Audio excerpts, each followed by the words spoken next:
Mm-hmm. Mm-hmm. Mm-hmm. Let's go. I wake up to a little bit of drool on my pillow, feel like it's gonna be a bad day. Yeah, I'm tired of shit, and the coffee ain't hit yet, damn, ain't that great. I don't wanna go to work, cause my boss is a jerk, and I'm not even that paid. I need a change in my life, cause I don't feel alive, and there's nothing that makes me happy. Hold my beer for a minute, I'm about to quit my job, cash in for a ticket. I'm going on a trip and I don't plan to visit. I'm gonna stay there till I feel like I'm winning, and this is just the beginning. I need a big change, help me feel like living. I need a big swing, home runs I'm hitting, and I'll never look back, moving on till I get it all. And we all got dreams, we all want things, but what you gonna do for it? How you gonna move for it? What you gonna be? And do you believe you can do anything? But what you gonna do for it? How you gonna move for it? What you gonna be?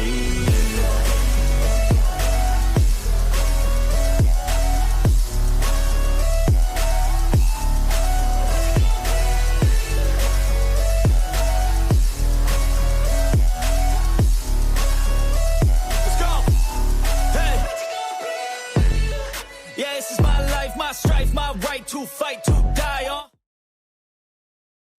Hi guys, thank you all for being here today. Thank you all for being here this afternoon. Oh, I got a chance to get the live done before it gets too late, before it's dark outside. Oh, we got a lot of stuff going on. We're going to go ahead and get to the matter of things. Let me just get the house rules out of the way first. Let me just say welcome to the Pink House. If this is your first time here, make sure you hit the like button. Hit that like or that thumbs up. Whichever way you want to call it. The thumbs up, the like button, just hit it. It's free. All right, so just go ahead and get that done for me. And then also we're going to be, it'll help push me out into the algorithm. YouTube will do that. The more likes I get, the more they push me out. Okay. And also hype the video. Go ahead and hype the video. Just hype, hype, hype. Remember, if you're in the bushes or in the trees, come on out and do your thing, and you can get back up in there if you want. I don't care whether you stay in there, but just come out for a little while because I need you. Just come on out because I need you to come on out and hit that like button, okay? A girl shouldn't have to beg or ask for y'all to do it over and over and over, okay? It should be a one-time thing, all right? So, and then subscribe to the channel. Still, if you're new here, you have not subscribed to my channel, go ahead and subscribe to the channel. Subscribing to the channel is new. Hitting that like button. Both of them are free. Don't cost a thing. You all can do that for me, okay? It's not like I'm asking you for $100,000 or anything. You can do that, okay? And thank you all for doing that for me. Let's go ahead and get on with the matter at hand. Today we're going to be talking about still the Nolan Wells unaliving. Okay, we're going to talk to. We're going to hear from his friend Tracestin, whatever his name, Tracestin, whatever you want to call him, Shaper. And then Warren. We already heard from Warren, Rusty Dusty, but we're going to hear. There's still stuff about Warren. That body language don't lie. Body language don't lie. Warren looked like he been sucked through a grate now. From the first time that we saw him, y'all know what the first time that we saw him when he came on the office of that Tatum guy, right? And now, since we see him, he looked like he been sucked through a grape or something. I'm not lying. He looked like he been sucked right through the grape. Whew. But anyway, and then we're going to be talking about Tatum himself, the revealing of Tatum and Stephen A. Smith. These are two guys. Now, let me just say this, guys. Y'all know I am not a doctor. I'm not a psychotherapist. I'm not even in the medical field. I'm not even a nurse. I'm a housewife. So my opinion, what I say, it's just my opinion. And I have a right to say whatever I want to for my opinion, okay? But let me just say everything is alleged in this video. Everything is alleged, okay? And it's my opinion. So, and everything is educational for educational purposes, okay? So we're going to go ahead and get started with all of this. We got a lot to cover, and we're going to go ahead and get it covered, okay? Oh, Lord, I tell you. Oh, I tell you, it's just so much. Everything. You can't go to sleep without something dropping. Okay? But today we're gonna be covering major things when it comes to Nolan Wells unaliving. Okay, we're gonna be covering some major stuff in it. We're going to go in depth on the 18-year-old Nolan Wells, who was found, who didn't come home on July the 4th with the rest of his so-called friends from Horn Island. But it ended in tragedy for him and not for them. They still going on by their merry way, having lunch, driving in their trucks, doing everything else, okay? And trying to spin a narrative that's not even true. Because we can tell it's not true. I said it from day one. Something is wrong with this picture and everything they saying is lies. Okay? That's just my opinion. And whose family is still fighting for transparency and accountability and truth?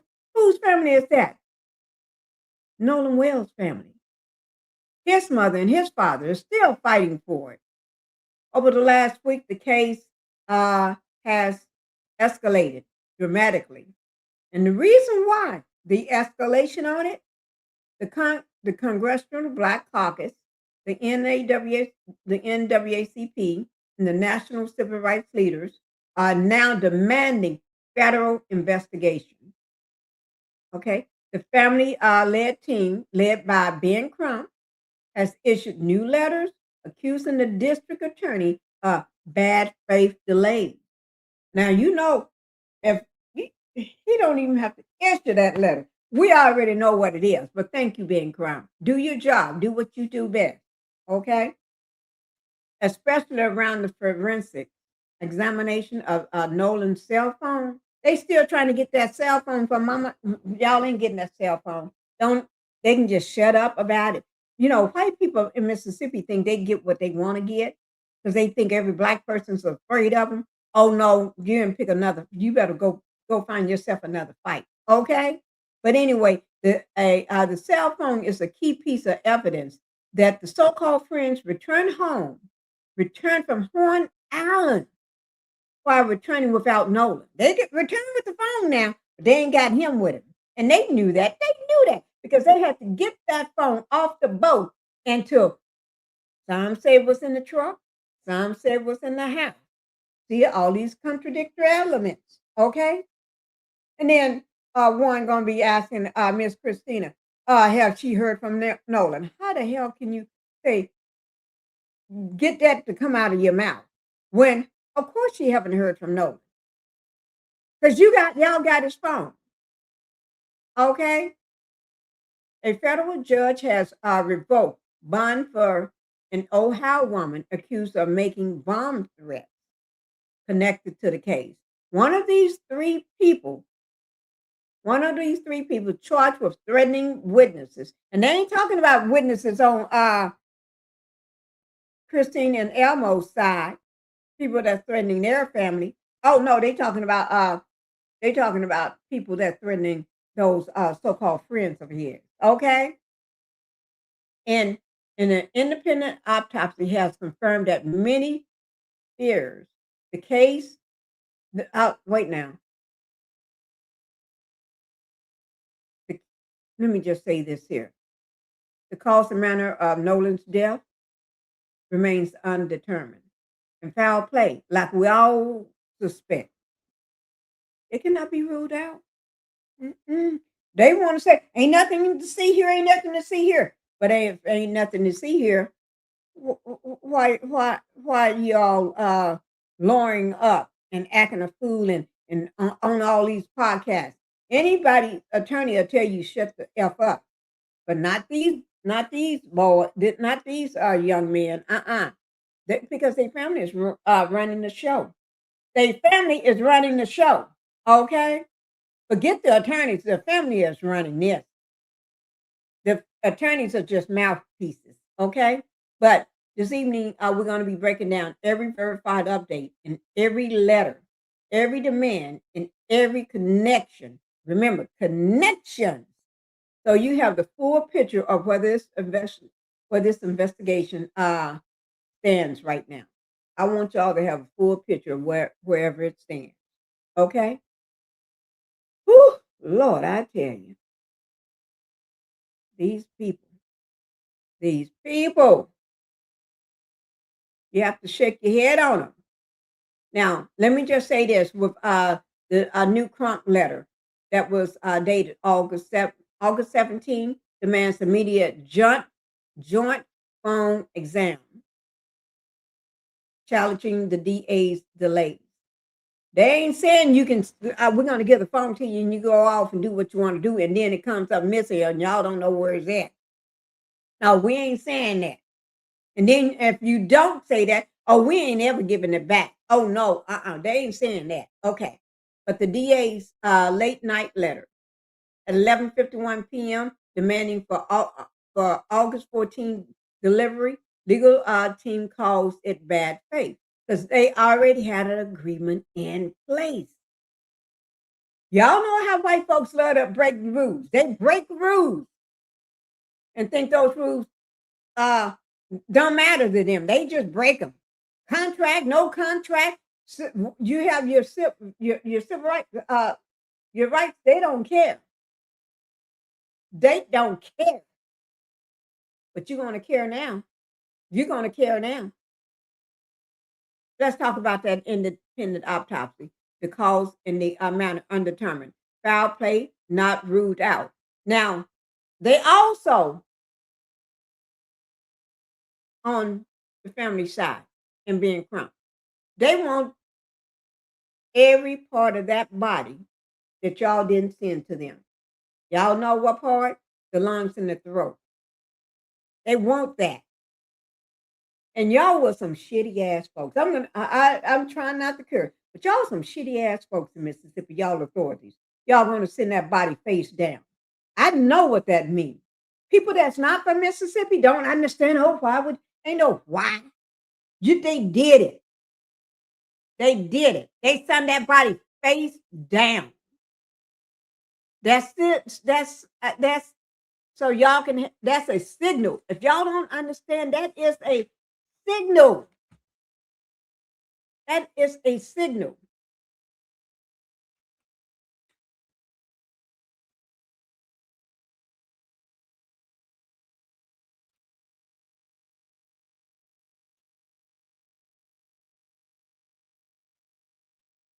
I'm typing something in.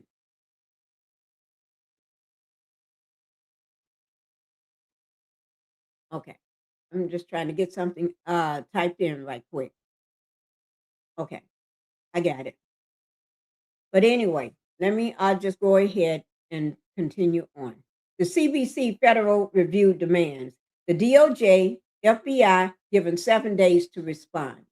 The NAACP joint case adds additional pressure for transparency. And thank the Lord. The head man, the president, is in Mississippi, lives in Mississippi. Threats and arrests. 29 threatening calls, bomb threats, bomb revoked for Michelle Evans, whoever the heck she is, and ain't got time for her right now. 3 people charged. Witness intimidation is now a major part of the case. It's only a major part of the case is because those young men say so. Oh, I've been threatened. They got to remember, Black folks been threatened by y'all for centuries. Now y'all get threatened. Oh, you can't take it. Give me a break. Go tell that to somebody else that's willing to place sympathy for you. Horn Allen connection. No shelter, no water, no communication. Timeline contradicts the Nolan, not Nolan, Warren's statement. And and that Tatum man, his statement, everybody's statement that says you can't get a connection. That's a lie. Miss Christine talked to her mother up and down Horn Island. Other people can get connections in Horn Island. I guess y'all need to update y'all's phone. Y'all just got some shitty ass phones. Okay? The family position. Christine and Elmore Wansley continued to push for truth despite criticism. Despite everything that they're going through, they're still fighting for justice for their son, Nolan Xavier Wells, only 18 years old at the time of his passing. And he is turning 17 this month, which is August. Okay, not just that. On August 19th, let me find it. They're having here it is. Let me read it to you so I won't mess it up. Let me read it off to you. I don't want to mess up anything. I know they're having something for on the 19th. Yes, on the 19th, they are having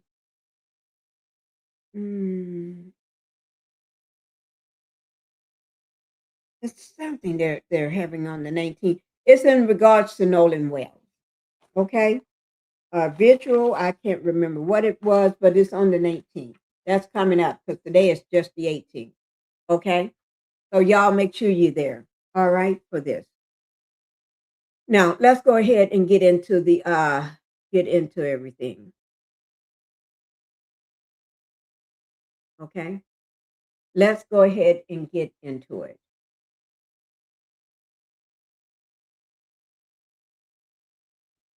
Because we are going to listen to that the one person, Tracestin, whatever his name is, Shepherd or whatever, we're going to listen to him. That's one we haven't listened to. Now, since everything that we do know now, everything that he says plays a big part in everything. Oh gosh, it's like it's going to come back to bite him in the butt. Ooh, Lord. I can't even stand him. He's the one that's supposed to be mixed. Okay, mixed race, white and black. Okay. So we're gonna go ahead and get on with it. Let me just take his butt down because I can't stand to look at him for too long. Because I can't stand to look at none of them for too long. Cicely Bonnie, thank you so much for being here. Thank you. Thank you so much. N. Hepper. Thank you, N. Hepper, for being here. What are those? Good morning, sunshine. Those look like the sun. It's hot here. I think my daughter told me 105 or 106 degrees is hot today. Oh my God. Y'all make sure y'all hit that like button. Okay. And happy Monday, chat. Leo lady, Phoenix and chat. Happy Tuesday. Thank you, thank you, thank you. If I show you what we got, Mr. Prince Phoenix, you would just pass out. Oh my God, that baby is something else. That baby is something else. Thank you all, Leo lady, for thinking about the Prince Phoenix. Thank you. You think about him just like he is your own. That's your nephew. I hear you. Citizen Bunny, hello, Miss Pinkie, looking and sounding lovely today. Thank you. Thank you. Our rules are for everyone but them. That is true. You right about that. They think they don't have to follow no rules. They're going to follow them now. They're going to follow them now if they want anything done. Greeting, Miss Pinkie in chat. Thank you, 918 Sister Night. Thank you so much. Thank you for being here. Make sure y'all hit that like and subscribe button coming in because that's free. All right. Let's go ahead. We're going to watch the rest of that interview because I think we had only watched it maybe 10 or 15 minutes of that, the crazy one. That looks like he's dirty. Ain't no look, he was dirty. Okay. We're going to finish watching his interview too. Okay. So, but before that, I do want to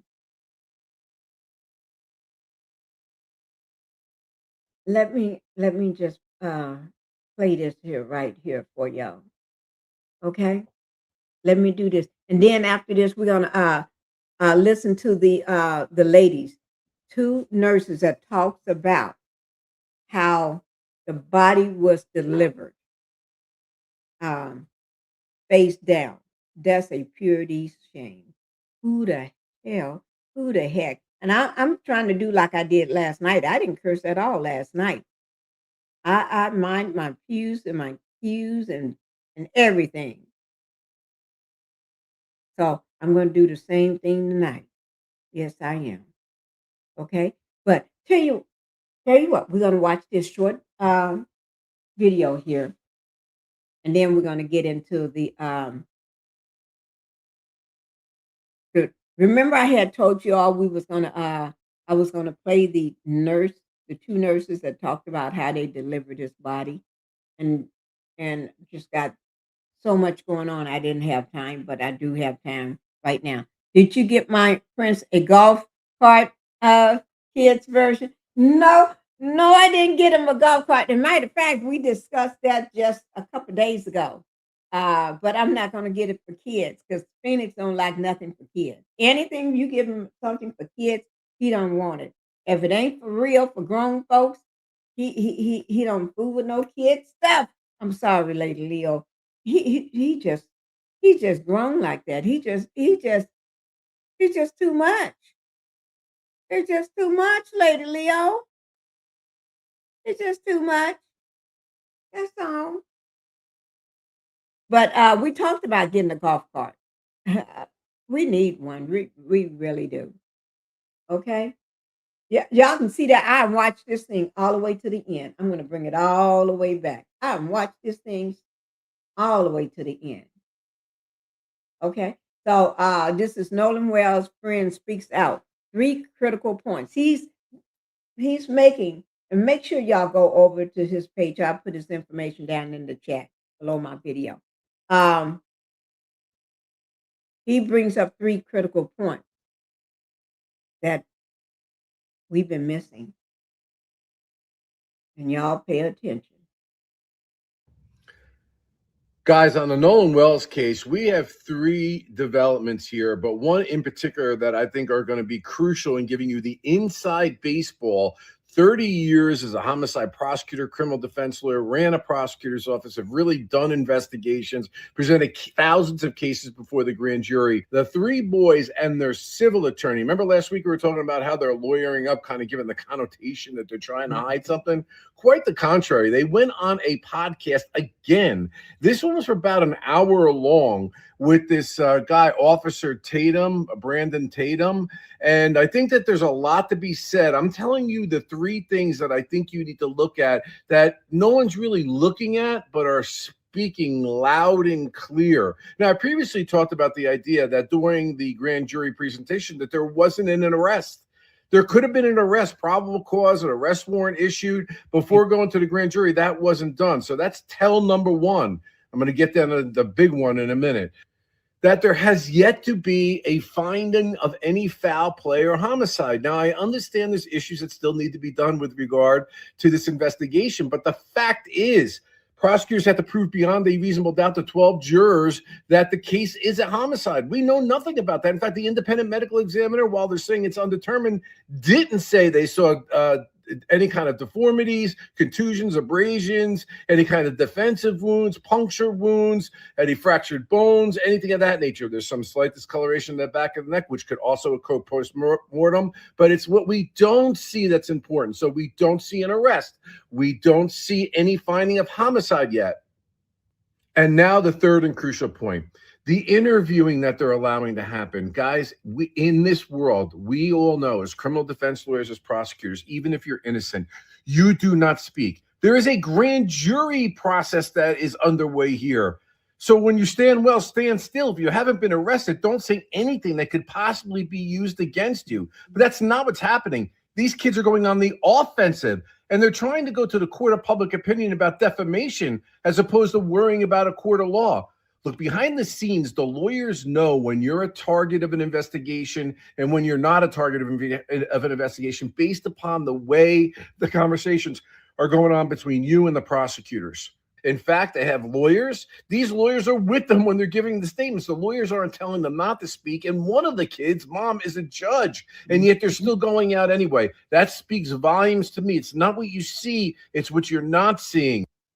What you're seeing by this is a brazen confidence that they're not worried that what they're going to say is going to get them into trouble. And that's saying something. Just a data point. And y'all know what I think I mentioned this last night or the other night, but I said to no, it was last night. They don't expect this to go to trial. I'm not saying Nolan's family and being Trump. I'm saying the people in Mississippi, the authorities in Mississippi, the attorneys in Mississippi, the attorneys that's representing them, the authorities, the sheriff, everybody, even the coroners, everybody, they don't think this is going to trial. And they're going to try their hard. That's why they ain't worried about what all those boys say. They ain't worried about it. They ain't thinking about it. Because they don't plan on taking this to trial. Just because it's supposed to be a trial, they don't. It's how Mississippi want to do things. Y'all got to remember, Mississippi is the poorest state in the country. Mississippi got a lot of these little sundown towns. They got a lot of these sundown towns, and they got a lot of these towns that call just like Get Out. Y'all know the movie Get Out? Yeah, just like that. You can't tell me they ain't hunting black people. I'm talking about a game. When I say hunting black people, it's just a game where you that's all. And this is just my opinion. Y'all got to remember, I'm a housewife. My kids be running around playing the hunting all the time. They be hunting, looking for each other like hide and go seek. Mississippi is burning while the good old boys are feeling uncomfortable. Yep, you're right about that. The good old boys. That's exactly what they call themselves. Even the attorneys call themselves the good old boys. Y'all. So y'all have to watch this. Y'all have to keep your eyes open on this here. Because they're not playing. They're not playing with y'all. And let me see. I'm trying to get this here. Okay. Now, this is one other person. Before I get to everything, the big stuff, I want to get these little small things out of the way. Okay? I want to get these little small things out of the way. They think this is going away. No, New Day buddy, you're going to be FAFO. Let me just say something since you said that, Leo lady. Let me just say this. A lot of times right now, if you notice, well, I'm not going to say a lot of times, but if y'all notice that they don't say the name Bart no more. BART. They don't say that name. They call it the guy or our friend or our buddy. Yes, they do. They do. They hunt people of color. Yes, they do. In our opinion. But there's a lot of different movies you can find on that. And I'll give you one as soon as I think of the name because I watched it a couple weeks ago. Okay. And I'm sleepy. I forgot my train of thought. There's a lot of names that they don't say. They don't say why. And they don't say that. Maybe I'm going to spell it wrong, but maybe I may hit it on the nail, B-A-R-T. They don't say that name. None of them. They call him the other guy, our friend, or a buddy. They don't call his name. Because that's the one that's trying to make a football career pro. So they don't say his name. I'm just letting you know. Maybe I spelled that name wrong. Maybe I didn't. I don't know. Okay? Yeah.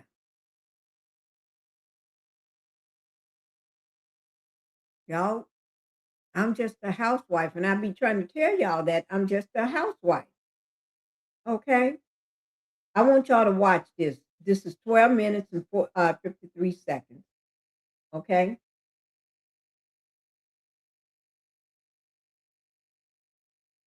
Here we go. Here with a Nolan Xavier Wells update. And here's something interesting. Wyatt Pyron, who was one of the kids involved allegedly on the boat, his younger brother, Ike Pyron, wrote this on social media. I'm going to say allegedly. I believe this is real, but I'm just going to. I'm sorry. So I just want to let you know what. I didn't mean to do that. This on social media. I'm going to say allegedly. I believe this is real, but I'm just going to put it out there. He says, I see you reposted this, so I just want to let you know what really happened. Can't be listening to all these black people saying his friends did something. He was with my brother that day on my boat, and he chose to stay. They know who the girl is. It happens at Horn Island all the time. These guys posting this S on TikTok are all worthless blacks who want nothing but views. Nolan has basically lived at my house for the last 3 years. We would never do anything to harm him.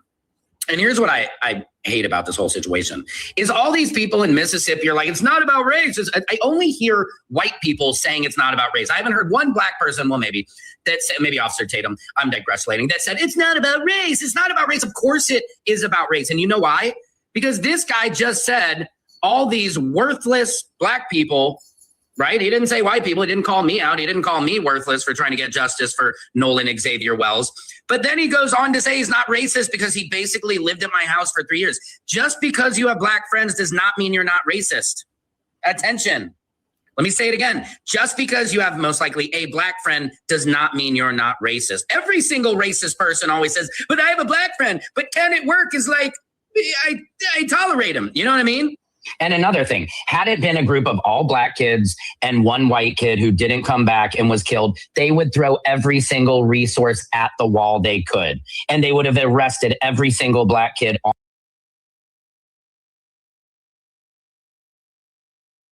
They'll be locked up and still in jail right now. On that boat. And every single person, the sheriff, the mayor, the governor, the DA, everybody, they would have been indicted. They would have been arrested, everything. They would have the book thrown at them trying to get white justice. But no. But it just goes to show everybody in Mississippi is like, we're not racist. Yes, but you have a very racist history. So you have a lot to prove because nobody trusts you. Secret Service, Sam Out Sampson for president of the world. Here with a scripture that says, out of the abundance of the heart, the mouth speaks. Peace and blessings, all praises to the Most High. And the abundance of the heart of Ike Pyron is speaking. And Ike is the little brother of this pink boy, Wyatt Pyron. If you remember, Wyatt is allegedly one of the young men who was on the boat with our dear brother Nolan Wells when he mysteriously died in their presence, and they know nothing about him. And this is another picture of young Ike out there on the water with some ducks, duck hunting, killing things, as you know, the white people are known to do. Nevertheless, he has put out or allegedly wrote this post, basically trying to come to the defense of his brother and his brother's friends as they are still silent about this matter in response to everybody scrutinizing them, questioning them, and basically accusing them of having something to do with Nolan's murder. Let's just call it that right now, a murder. So let's look at what he says again. And so this is the case. He says, I see you reposted this, so I just want to let you know what really happened. Can't be listening to all these black people saying his friend did something. Let's stop right there, because we all know what the phrase you people and these people and those people means. It's a derogatory terms. Those people, or you with them over there. Those people is a term. These people, you people, is a term that has been used in derogatory methods and strategies throughout history. So there you see the racism kind of bubbling up there. All these black people, like, okay, we are some sort of enigma or anomany or some sort of, mystical creatures. These black people. Right.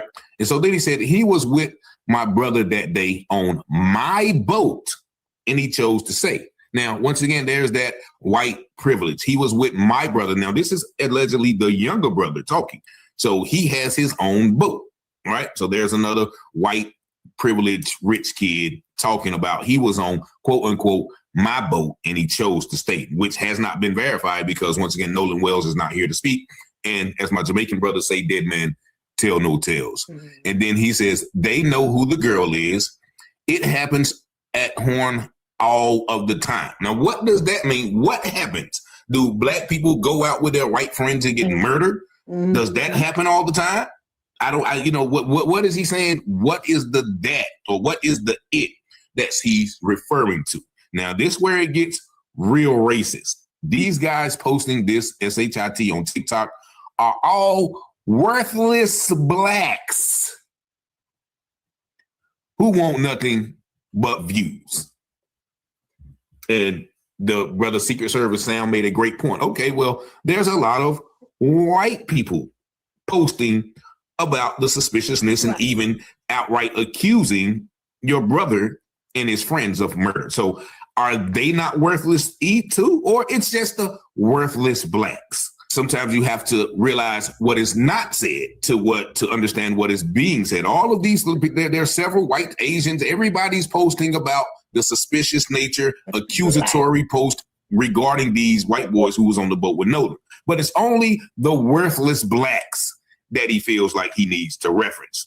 In the last statement, Nolan would basically lived at my house for the last 3 years. We would never do anything to harm them.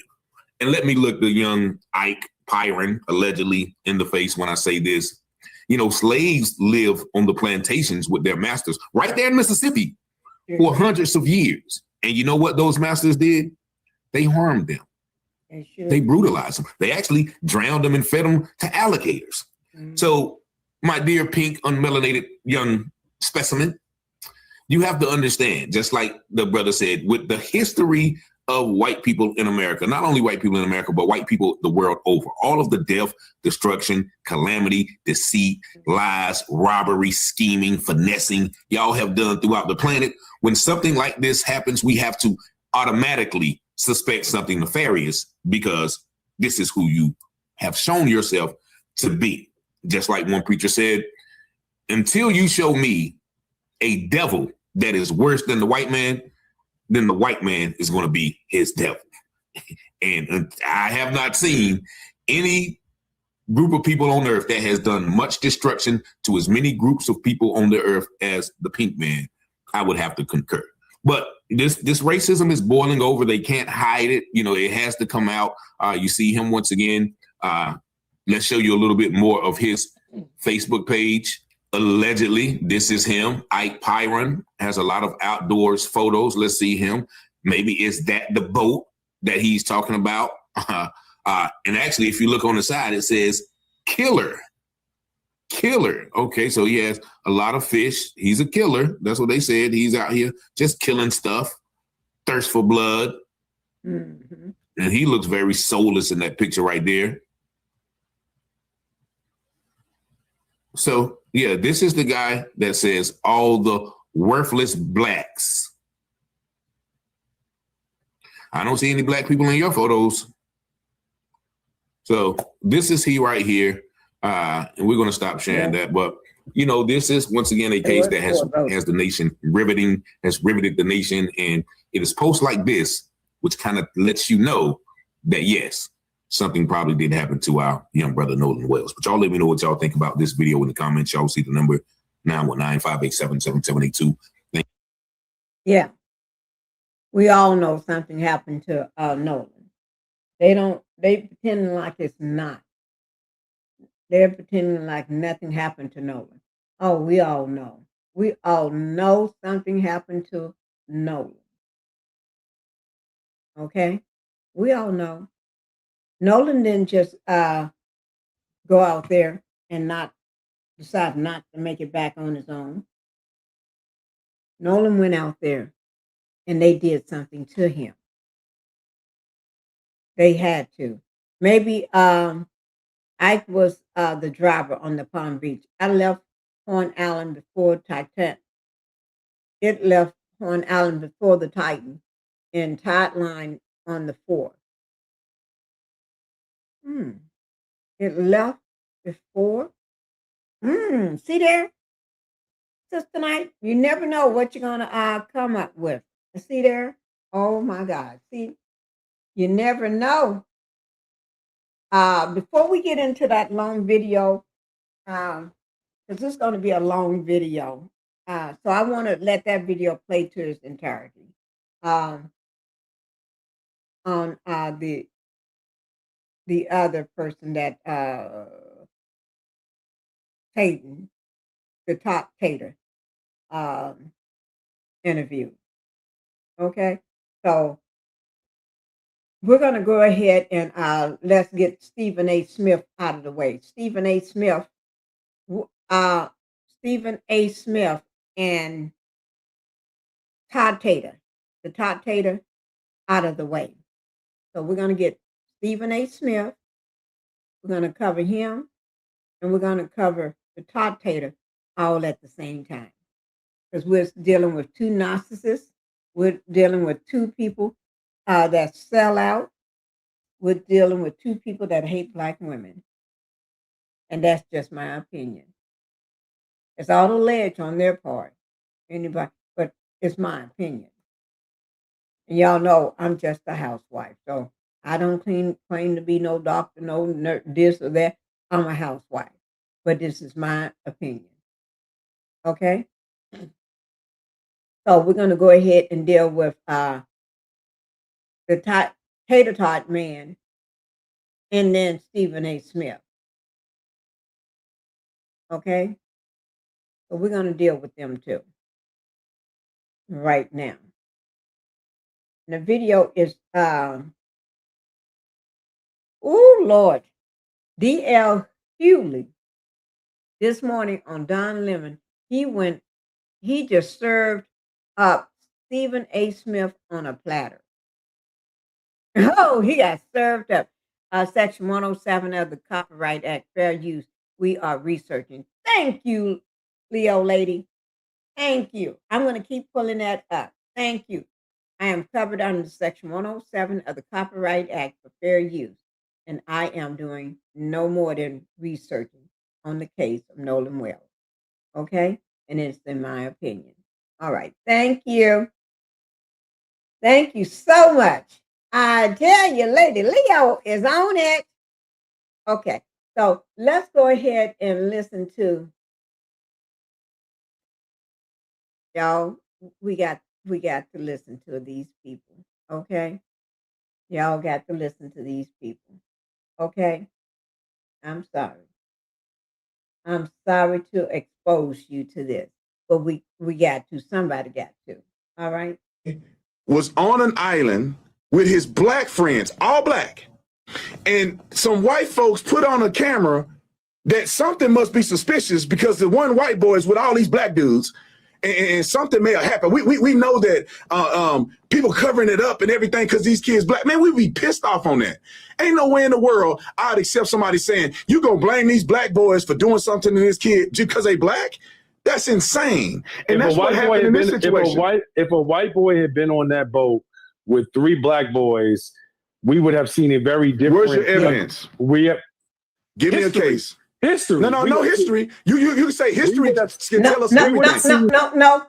Tater Tot needs to shut up. He is correct. It was 4 boys on the boat.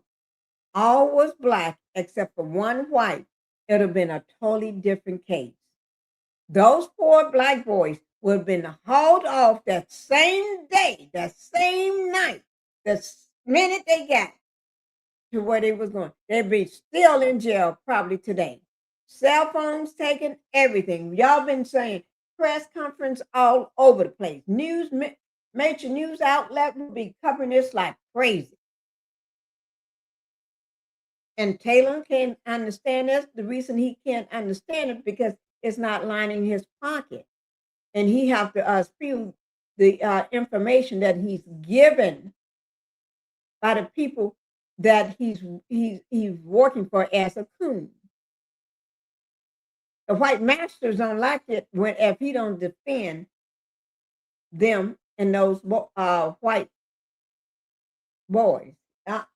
So He's gonna bring down all the stock. And Stephen A. Smith, he ain't no better. We would have seen please let me finish my statement. We would have seen a very different. Give me an example. Of the exonerated 5. Let me tell you this right now, Stephen A. Smith and Charles. I'm telling you right now, if a white boy was on an island with his black friends, all black, and some white folks put on a camera, that something must be suspicious because the one white boy is with all these black dudes, and something may have happened. We know that people covering it up and everything because these kids black. Man, we'd be pissed off on that. Ain't no way in the world I'd accept somebody saying, you gonna blame these black boys for doing something to this kid just because they black? That's insane. And that's what happened in this situation. If a white boy had been on that boat with 3 black boys, we would have seen a very different. Where's your evidence? Give me a case. History. No history. You can say history can tell us everything. We would have seen please let me finish my statement. We would have seen a very different. Give me an example. Of the exonerated 5. Let me tell you this right now, Stephen A. Smith and Charles. I'm telling you right now, if a white boy was on an island with his black friends, all black, and some white folks put on a camera, that something must be suspicious because the one white boy is with all these black dudes. Oh, Lord. Somebody help me with that fool. He is nothing but a coon fool. And we all know that. Different investigation from law enforcement from the actual outset. Let me interject. We as a people, when it comes, as a former prosecutor, because here's the thing, you're a former police officer, and that's fine. But when it comes to after arrests are made and how prosecutions are going, that's my space. That's my lane. So I'm going to speak from my lane. And what I can tell you is we do not typically enjoy the benefit of the doubt when it comes to probable cause. That's not true. I'm telling you as a former prosecutor, I'm not going to tell you what it's like I arrest people and I deal with prosecutors. I'm not going to tell you what it is. I have to interview with the prosecutors every time there's an arrest. One thing about Tatum, he don't ever let nobody finish a sentence, a thought, or a question, or anything. That narcissistic behavior is not going to let him just sit back and let somebody finish asking him a question or anything, or bringing up a point or anything. He can't help this. He can't help himself. He's into all this grandiosity. He got to be the center of attention. All eyes on me. I got to shut you down. We have to go to trial. He's not saying that you don't know. He's not saying that you don't know, Officer Tatum. What he's saying is from his perspective as a prosecutor, this is what he's bringing up. If the situation were reversed, we would have seen a very different investigation from law enforcement from the actual outset. Let me interject. We as a people, when it comes, as a former prosecutor, because here's the thing, you're a former police officer, and that's fine. But when it comes to after arrests are made and how prosecutions are going, that's my space. That's my lane. So I'm going to speak from my lane. And what I can tell you is we do not typically enjoy the benefit of the doubt when it comes to probable cause. That's not true. I'm telling you as a former prosecutor, I'm not going to tell you what it's like. I arrest people and I deal with prosecutors. I'm not going to tell you what it is. I have to interview with the prosecutors every time there's an arrest. And we have to go to trial. He's not saying that you don't know. He's not saying that you don't know, Officer Tatum. What he's saying is from his perspective as a prosecutor, this is what he's bringing up. If the situation were reversed, somebody need to didn't I tell you? Did not tell you this. You can't get two words in when it comes to him. Tater Tot, he puts down women. Black women. No, he doesn't matter your race, your education, your expertise, nothing. He puts you down. And Stephen A. Smith ain't no better. Stephen A. Smith does the exact same thing. to any black woman that he comes across. He's no better than he ain't no better. I just put it like that. I'm trying to find one with Stephen A. Oh, he ain't gonna have it on his page. Stephen A. Smith. Tatum slow. He is slow. He sounds dumb and uneducated. He is. He just as dumb wanna be. I can't stand the man. I really can't. Okay, I can't stand him with a passion. Let me close this. Okay. Ooh, when I say I can't stand the man, I really can't. Okay. I want y'all to see this here. Okay? I really do.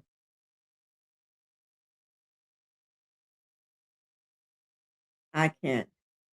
He gives me brain, makes my brain go sad. This is NewsNation with Cromwell on the Nolan Wells case. Let me make sure I got this situated.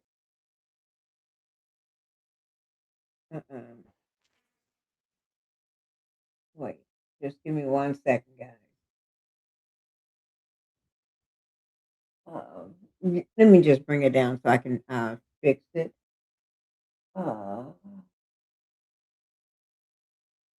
Okay, it is. Here we go. Hall of Fame. That is rare. My man Stephen A. Smith is going to be inducted into the Broadcasting and Cable Hall of Fame. That is rare air. But there was another distinction. There's to Stephen A. Smith. It comes from the National Association of Black Journalists, and they call it the Thumbs Down Award. Here's what they said. Smith has established a recurring public pattern of disparaging commentary directed at sports and media. Such commentary reinforces harmful narratives, undermines the fair and respectful representation of Black women in public discourse, and stands in direct conflict with NABJ's longstanding commitment to accurate, responsible, and inclusive portrayals of Black communities. Now, this was highly offensive to Stephen A. Smith, and I know that because he's my friend. But why is something you need to hear from him. And here he is right now. Stephen A., in characteristic fashion, when we were discussing this, I was like, I'm sorry about this. You said, no, I'm not. They want it. This is Christmas early. Why?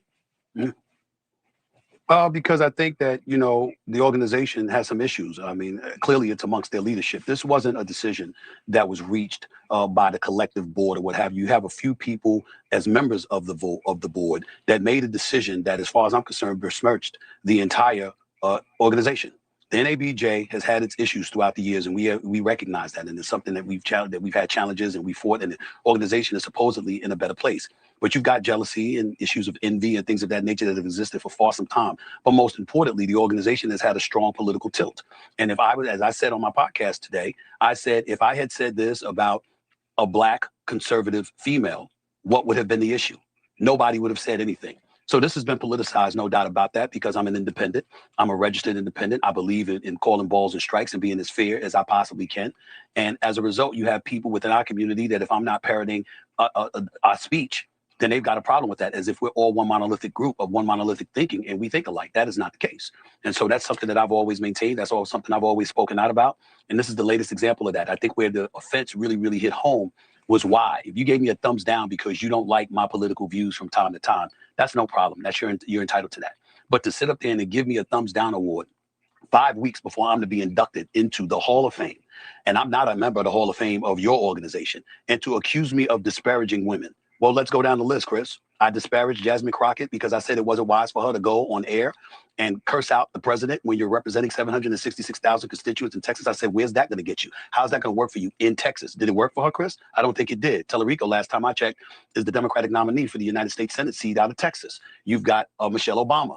that was joking around and talking about how First Take was like a reality show. My response to that is that she's the greatest first lady I've ever known. I wish she ran for president. She's a marvelous, wonderful woman. My only issue with her was when she was campaigning on behalf of Kamala Harris and said a vote for him, meaning Donald Trump, was a vote against us. I said, wait a minute. Black men have loved and revered black women forever. What do you mean that's a vote against you? I said, somebody can't vote because their priority is immigration or the economy or safety in the streets or healthcare. Why does it have to be what you want it to be? When it came to Kamala Harris, I said, hey, you didn't even make it to Iowa in 2020.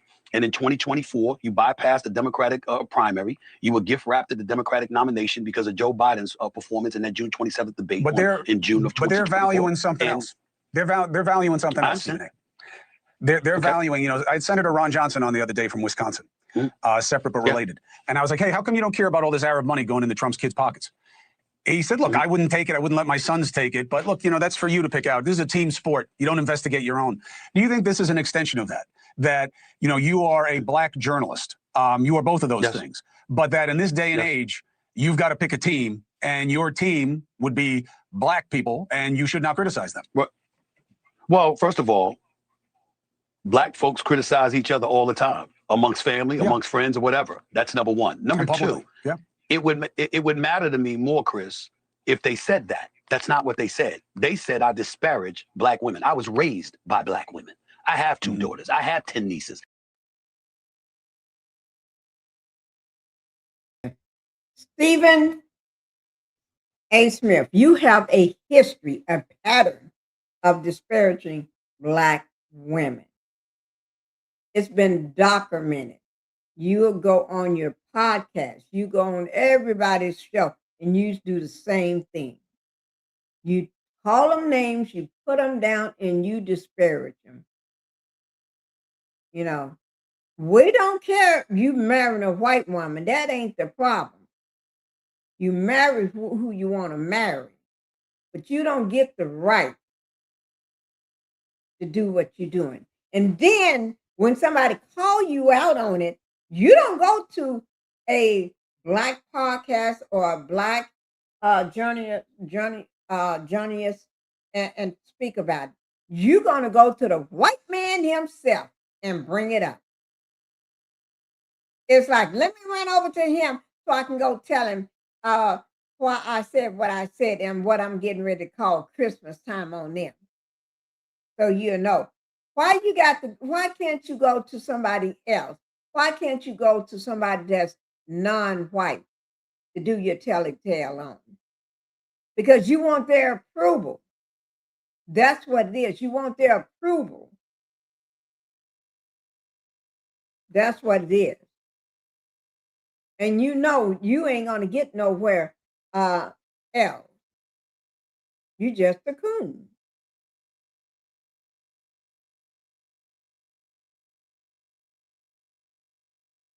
He's not seeking that public opinion is what matters, not working up the mega ladder. He ain't gonna be he's gonna always be where he's at because they're not gonna accept you. They just want you to do their dirty work. To say if a black man says this about a black woman, it's okay. If a black man says this about the black public, it's okay. It's okay for the black man to hate the black people and call them names.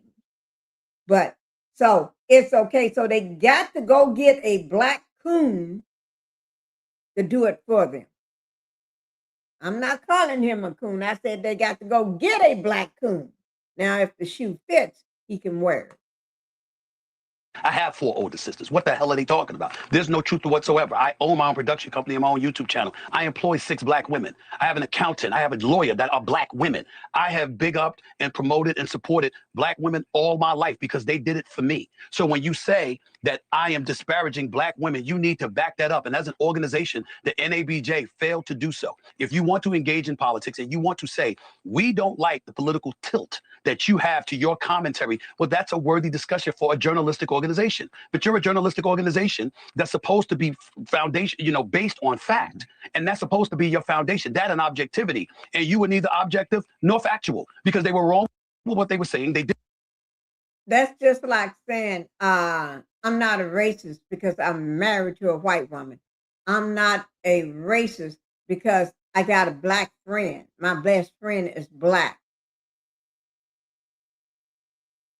So he can't hate black women and hate the black race, especially black women. He got issue with black women.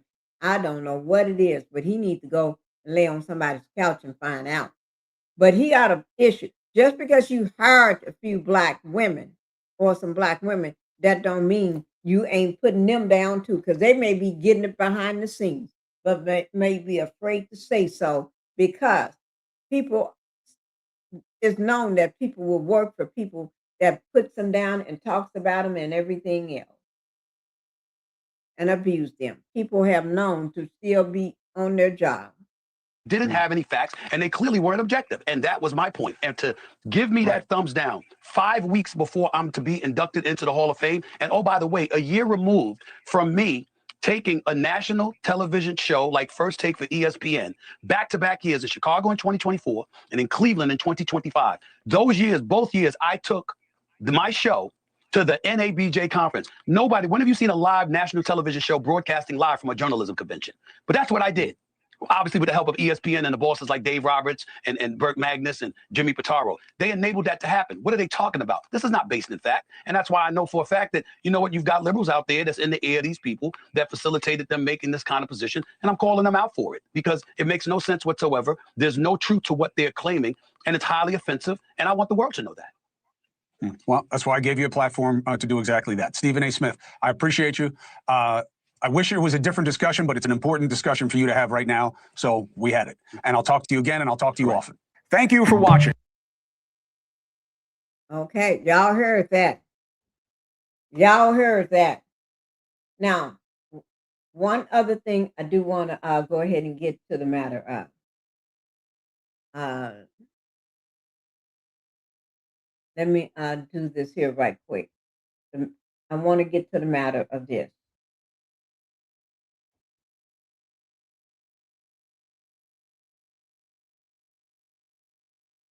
Okay. Discuss two people talking. Oh my Lord, I tell you. I want to bring this up. Y'all know psychics always got their way of doing things, right? This psychic says body language expert. Remember on the thing on my thumbnail, right? Let me bring it up. It says right here in white, body language don't lie. Okay, we're getting ready to hear from the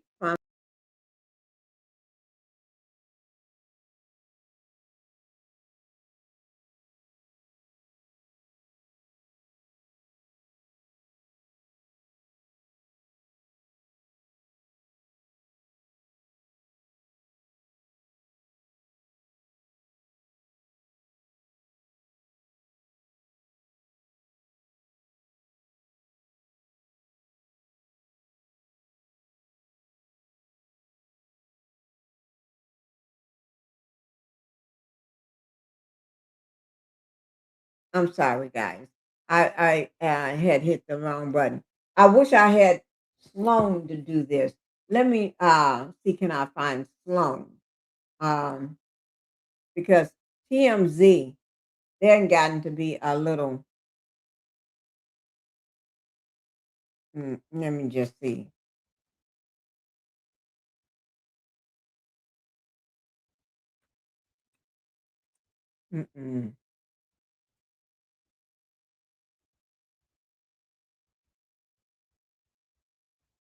Let me see. Can I find her?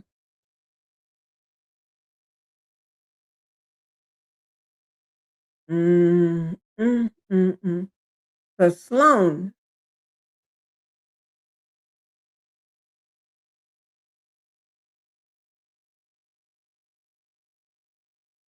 Okay.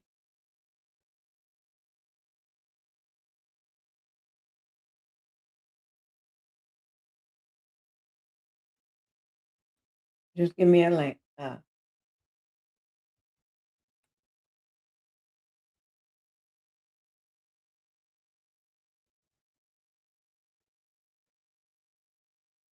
Just give me. Oh, just give me a second. Ooh, we got so many of them. We got so many of them reading the body language.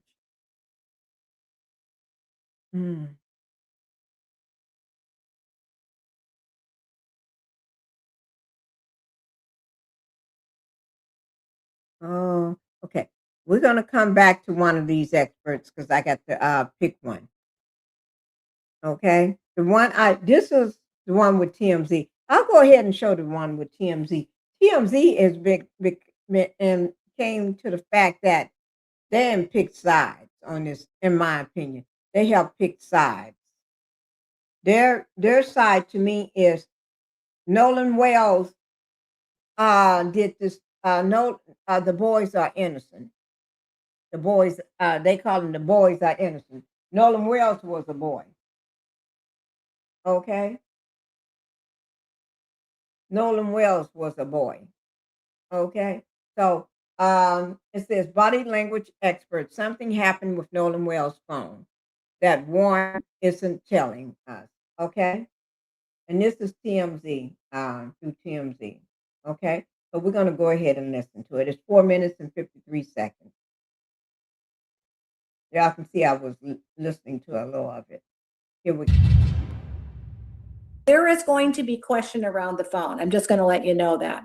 I believe that this is an area that needs a little bit more probing. It needs more. It's not a highly deceptive. It's just comes up as deception as has been indicated in here. So the opposite hand below while maintaining a tense posture, that one never moves. So there's that tenseness there. The head nods no at not, which is consistent. The vocal tone is slightly elevated and more emphatic in his tone. He says, no one touched Nolan's phone. If none of us had touched Nolan's phone, then there would be no reason for anything to be deleted. That one came up as 83% deception indicated. Yep, now you raise your eyebrows. Wow.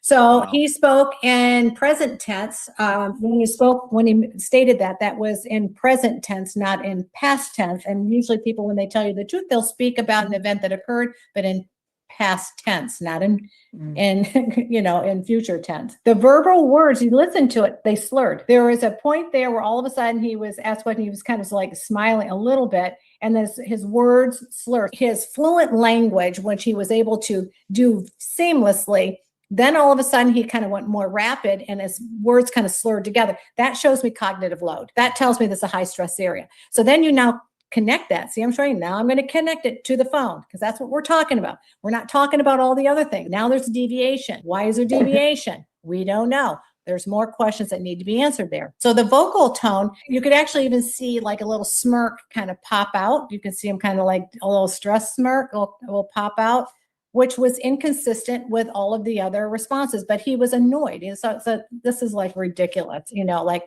you would ask me such a stupid question. And it could be very well that, because he was annoyed. The vocal tone become louder and more defensive. So what we're looking at here is we're looking at a cluster. So this is an area where the officer, I think, did a phenomenal job. But we didn't see, I don't know if I've seen the whole interview. I don't know if there's other stuff that's been cut that I didn't see. But however, there is more information that we could have probed a little bit more to find out, because I think that there is something that occurred with that phone, but it wasn't that they deleted it. It shows right up here. It's very clear. No one touched Nolan's phone.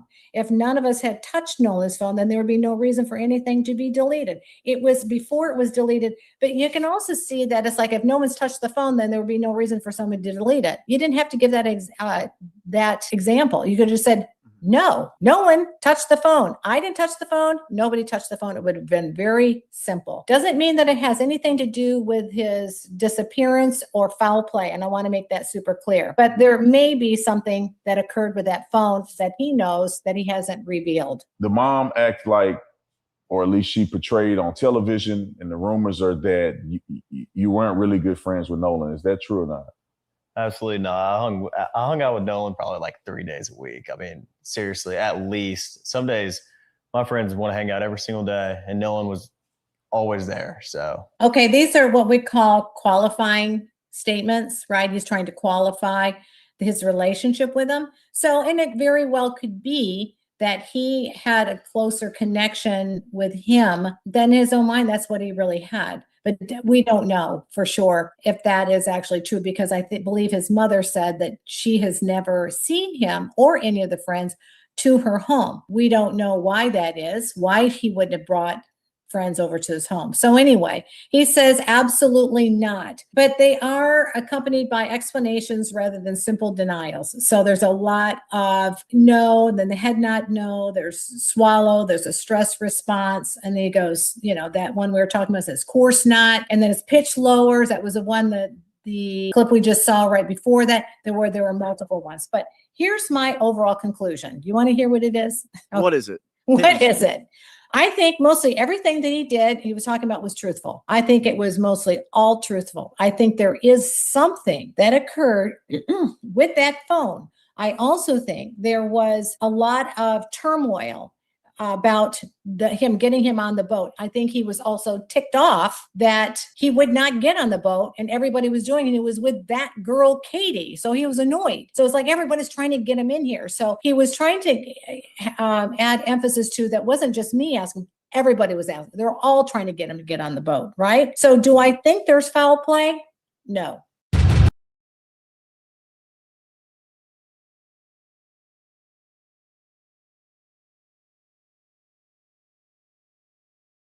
I told you that, guys. Okay, but we're going to look at it ourselves. Okay, let me just bring up that picture. Let me bring that picture up, which is, where is that picture of them on that stage? Right here. When you're looking at this picture, Nolan, first of all, let me just bring up the difference between Nolan. This is Nolan, not Nolan, Warren. Let me bring up the difference between Warren right now. Okay. This is Warren before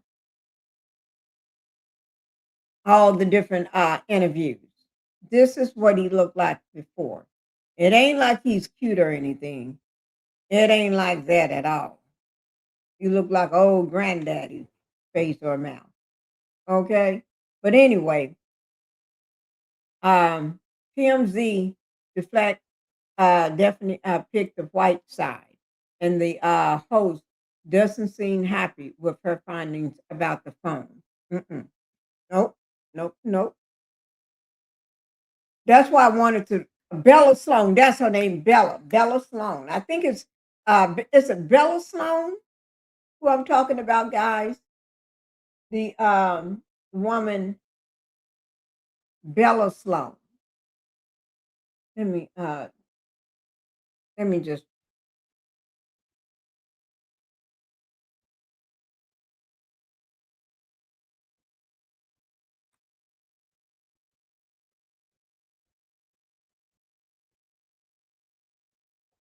I think it's called, her name is Bella Sloan. I can't remember if it's Bella. Somebody in the chat know who I'm talking about. When you do, just put it in the chat for me, okay? But anyway, on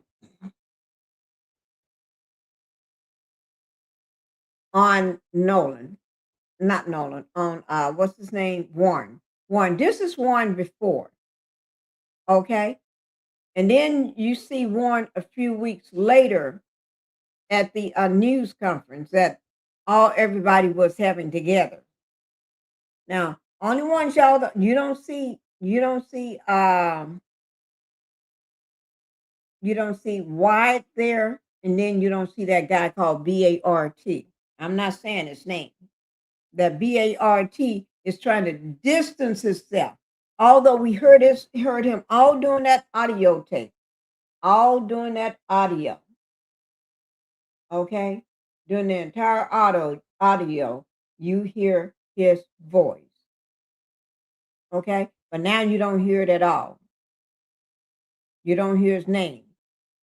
And White is trying to distance himself, but especially the one that y'all hear that brought his own vote, the BART. I ain't saying his name now.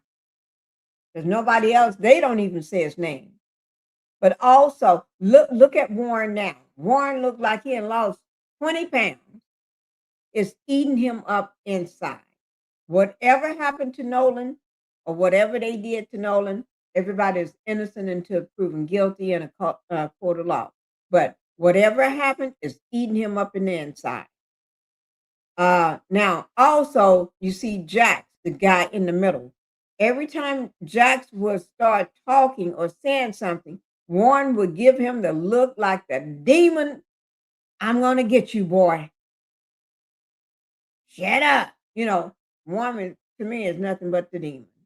All of them have got that demon in them. But Warren is the head demon, and in my opinion. But when Jax, the one in the blue, would start talking, Warren would tell him, hit his knee with his knee, or give him that look like, you better shut up. Give him the deafest stare, the stare deaf. Give him that look so hard. That's why if you ever notice, Jax, the one in the blue shirt, keeps his head down. He looks down. Because there's more he wants to tell. But Warren is so thick in this. Warren is almost like the spokesperson of the group. And that attorney, I ain't got nothing to say about him. He just a piece of work. He just a piece of work. But watch their body language. Everybody needs to watch their body language. Plus that attorney, that hat he got on his head, it says cold cock. He kept tipping. You know how a person, if you got a hat on your head and you tip your hat down to somebody like that, he keeps tipping that hat down. He keeps doing that. They're sending each other clues. Okay. Now, also, I want to, and also, they blame the whole thing on Miss Christine. The whole thing is blamed on her. Miss Christine didn't have nothing to do with this. Miss Christine wants to find out what happened to her son. And for you all to be the last person that saw her son and you're not talking, oh, that's a problem. That is a problem. Okay?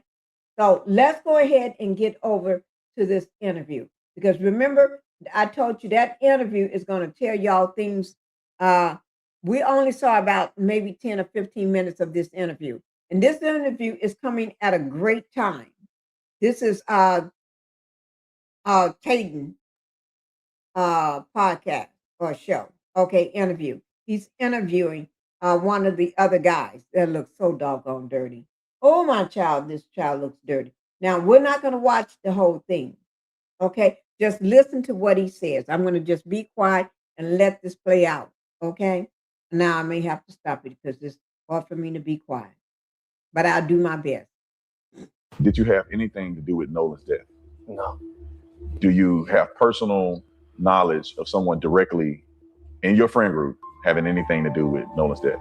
No, not at all. So I saw you on television, you had an interview, and I felt like you laid out a few things that I think the world needs to know and be clear about. Okay. And the first one is the relationship that you had with Nolan. Can you explain your relationship with Nolan? Yeah, I will. So his mom got on TV, as everybody has seen, and said that she didn't know me. And man, that can't be farther from the truth. Me and Nolan, I met Nolan in 9th grade in our second block class. It was math. He was one of the first guys I made friends with. It was somebody I made a connection to. Like off rip, he was an athlete. I could tell he was an athlete when I walked into class. We sat really close to each other, and all he did, he turned around and asked me for a pencil when I first met him in 9th grade when I moved to Ocean Spring. Man, it was tough, and the relationship there has always been best friend in my eyes. I never wanted to take away how close somebody else was with Nolan, but Nolan was my best friend. That was a guy I knew I could call at any point in time. He called me at 11 o'clock on the 4th to see where I was parked at. Man, me and Nolan have countless nights of him giving me advice on my girlfriend, on my life in general. Nolan has been the only friend, and I love my friends and my best friend in this group of guys, but Nolan has been the only person that ever tell me, like, he's proud of what I've done. He's proud of how hard I worked. He's proud of me going overseas to go play ball. That was my guy. Like, that was my best friend. Yeah, and so how does it make you feel when the media activists are coming out and alluding to the fact that you may have something to do with what happened to Nolan on that day? Man, that hurts. It hurts is an understatement. I beat myself up every night I lay down. Beat myself up anytime it crosses my mind.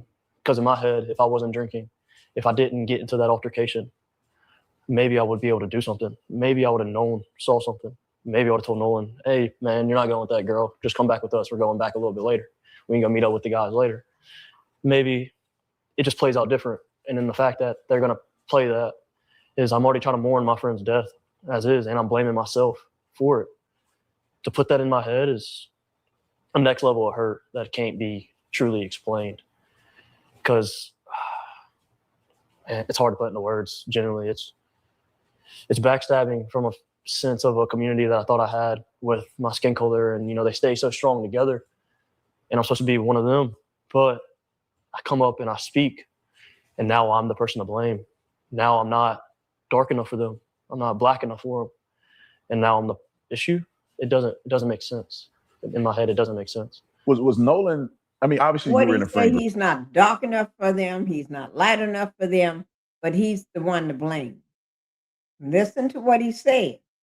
He's the one that blames. He's not dark enough for them. He's not light enough for them and stuff, but he's the one to blame. When he speaks, you listen to him. When he speaks, they're not paying no attention to what he's just like, it's just like it goes out of one ear and come out the other. They ain't thinking about him.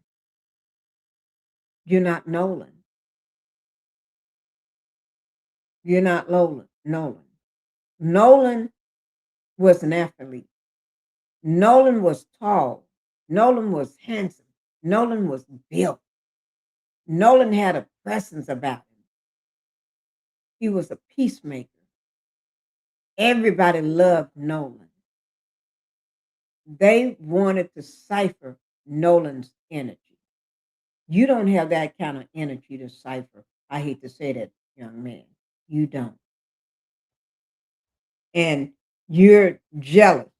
Now that Nolan is nowhere around, you've been cast out. You've been cast out. You was just some little French Wawa dog that would every once in a while they let you hang around that they can make fun of. But now since Nolan is gone, you ain't part of you never was part of the group, but you really ain't part of it now. But the way the media makes it seem is that almost as if Nolan was the only black person in this whole friend group. Now they don't even mention you. They don't bring you up in this whole thing when it comes to what happened at Horn Island. So what's your take on Nolan being presented as like the only black kid in a group of all these white boys?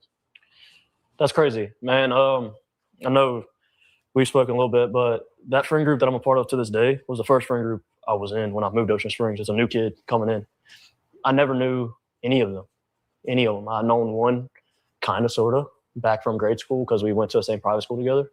That was it. And him being the only black person, minority, any of that measure is insane. Our friend group is diverse from the max. Like, we have a mixed guy. I mean, we had Nolan in our friend group. There's an Asian a part of. You're not part of that diverse friend group. You're just somebody they tolerate.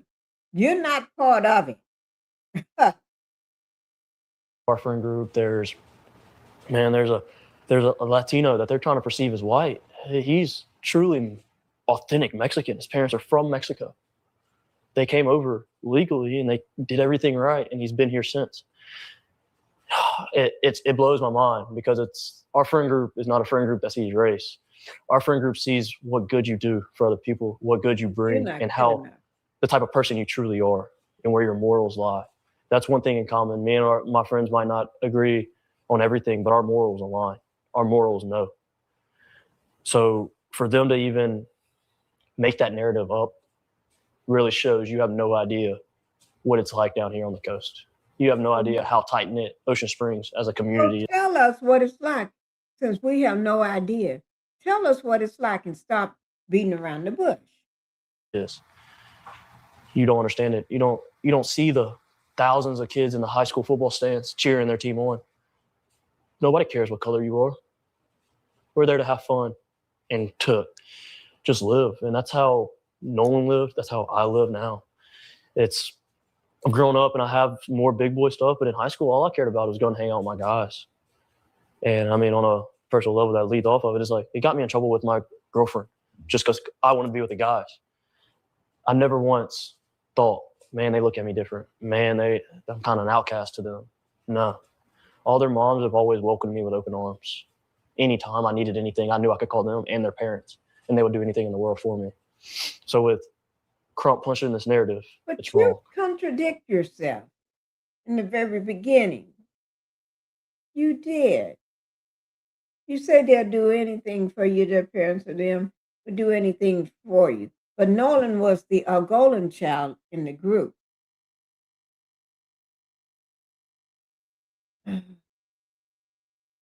You just contradict yourself. Yeah, it's completely wrong, especially about our friend group. Yeah, I find it, especially after talking to you, mean some of the guys, that it seems like there was an agenda. But can you walk us through just your perspective from that day? I don't know if did you go with them initially? Were you a part of the group that went to Horn Island? So I wasn't, clear that up. No, I was not on the boat with them. Yes, I was a part of the group that was supposed to go out. So the only reason why I did not go on the boat is I got begged to go, but my uncle, we also took 12 people out on our boat, not including us two, so 14. And my uncle knows the passengers wouldn't have helped. Generally wouldn't have helped with anything. With that many people on a boat, you need a little bit of help. So my uncle was like, hey, can you just ride out with me and you can go do your thing throughout the day on the island? I don't care. I don't need you. I just need help to get out there and then pick everything up. Because I know all these people are going to be drunk and they're not going to want to do the extras that nobody sees about going out on the boat, right? And so I told Wyatt that, and oops, my bad. But I told him, I told him that, and I told him everything, which was go to plan. We were leaving a little bit earlier than them. I was going to try to have a spot saved out. And Nolan calls me at 11 o'clock. I missed his phone call. Called me twice. I missed both of them. I saw Wyatt and Nolan on the boat. They pulled right in front of our boat. And they were screaming. I turned my head and I was like, yo, there's a spot over there, where they end up anchoring out. I helped them set their stern anchor. From the time they showed up until now, going back to it, 20 minutes before they left, I was with them. That's who I was with. I spent all day with them, minus the morning time before they got out there. But from the time they got out there. He's so proud to spend all day with them. That's who I was with. That's who I spent all day. He acting like it's an honor, not a friend group that he's part of, but he act like it was an honor that he spent time with them. Boy, and he seems so angry. He seems so defensive right now. Look at his body language and the way he speaks. He's angry. There to the time they went back in, I was with them. Those are my friends, man. Those are my guys. Yeah, I want to get a few more details. I'm sorry about that. I know that. Yeah, go ahead. I know that you were all over the news because there was a perceived fight. People, this is the thing that gets me, and I want to clarify this. When I saw the video that they put out on the internet claiming that Nolan was saying, "Give me my effing phone back," Nolan's coach came out and said immediately he knew it wasn't Nolan's voice. And obviously it wasn't Nolan's voice because you were the one that was me yelling, in there yelling. You got into an altercation with somebody. What happened after that? Like, put me in your place. Why would his phone? Let me ask. Why would he have to say, "Give me my phone back"? When he didn't ride with them on their boat, his phone shouldn't have been nowhere on their boat. You wrote your boat. You wrote with your uncle. Your uncle on his boat. So if your phone was anywhere, it should have been on your uncle's boat.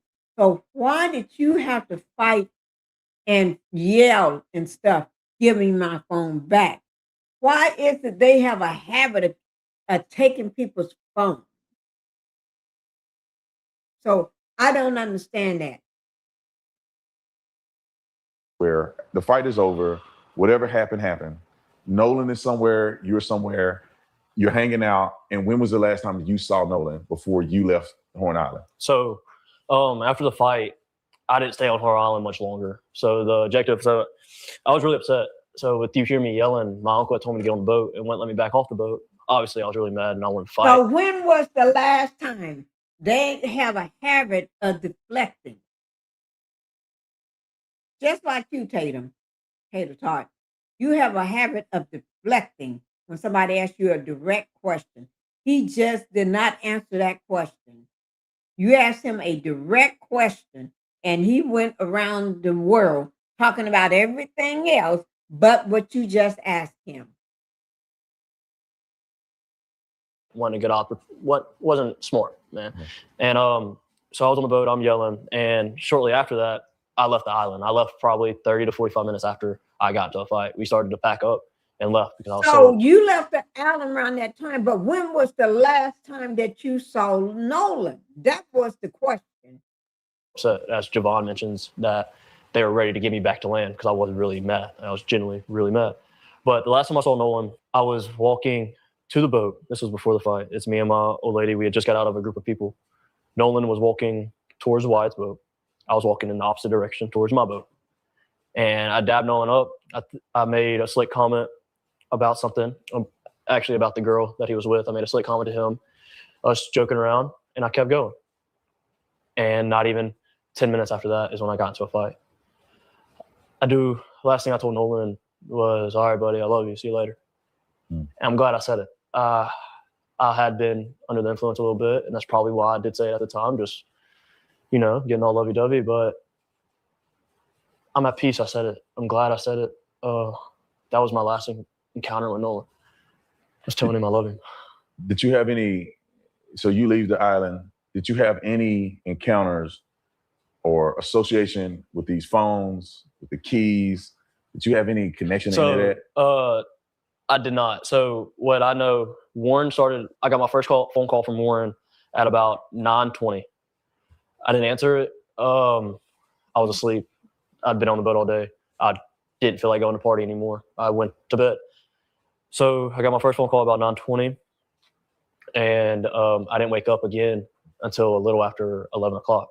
And that was to my brother coming in the room being like, hey, Warren's trying to get a hold of you. You need to answer the phone. They're looking for Nolan. And I'm half awake and I pick up the phone. And by this time, nobody had came to the house to grab anything. And Warren gets on the phone and he's just like, hey, man, he was like, hey, have you talked to Nolan? Anything else? I was like, no, I haven't talked to him, man. He was with that girl last time I knew. And he was like, okay. He was like, man, we can't get a hold of him. We don't know where he's at. And I was like, man, it's Nolan. He's probably just out somewhere with that girl. Can y'all get a hold of him when y'all got his phone? Everybody knew the phone was on the boat. Then the phone ended up in the truck. Then the phone ended up in the house. But everybody knew why you couldn't get in touch with him. That's just the cover. Because everybody know he didn't have his phone.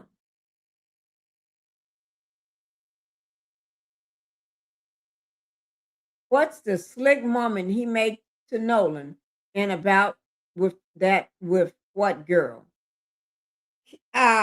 Slick moment. He said Nolan was with this girl. I must have missed that little slick moment.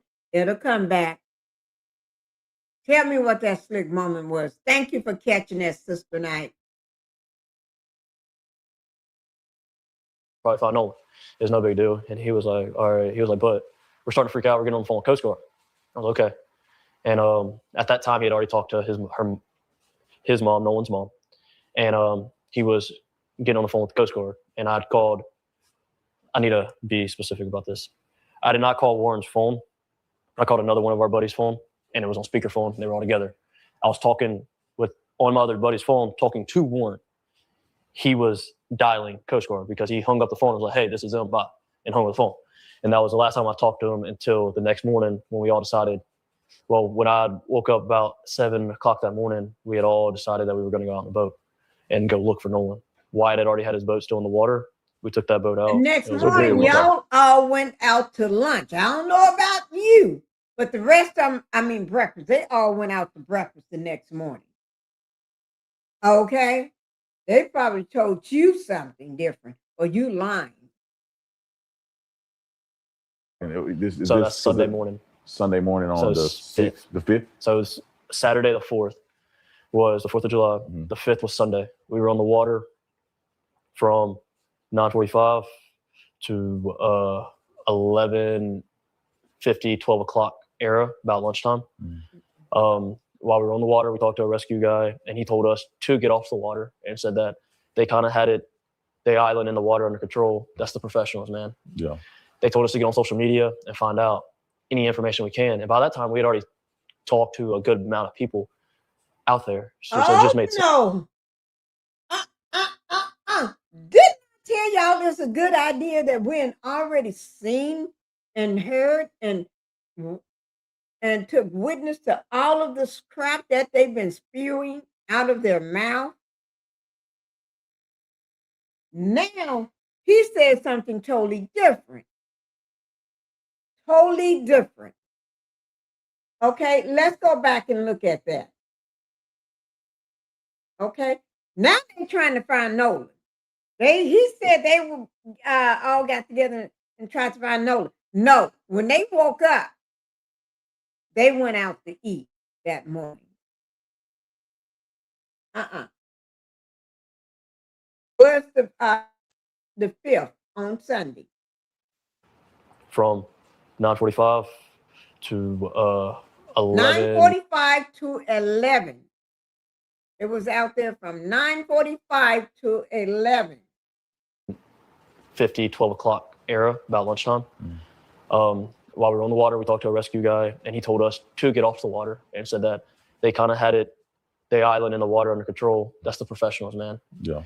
They told us to get on social media and find out any information we can. And by that time, we had already talked to a good amount of people out there. So it just made sense. So we went back in and we concluded our search and started to search off socials and started sharing everything we could and try to get a hold of anybody that could have talked to Nolan, that Nolan possibly would have reached out to.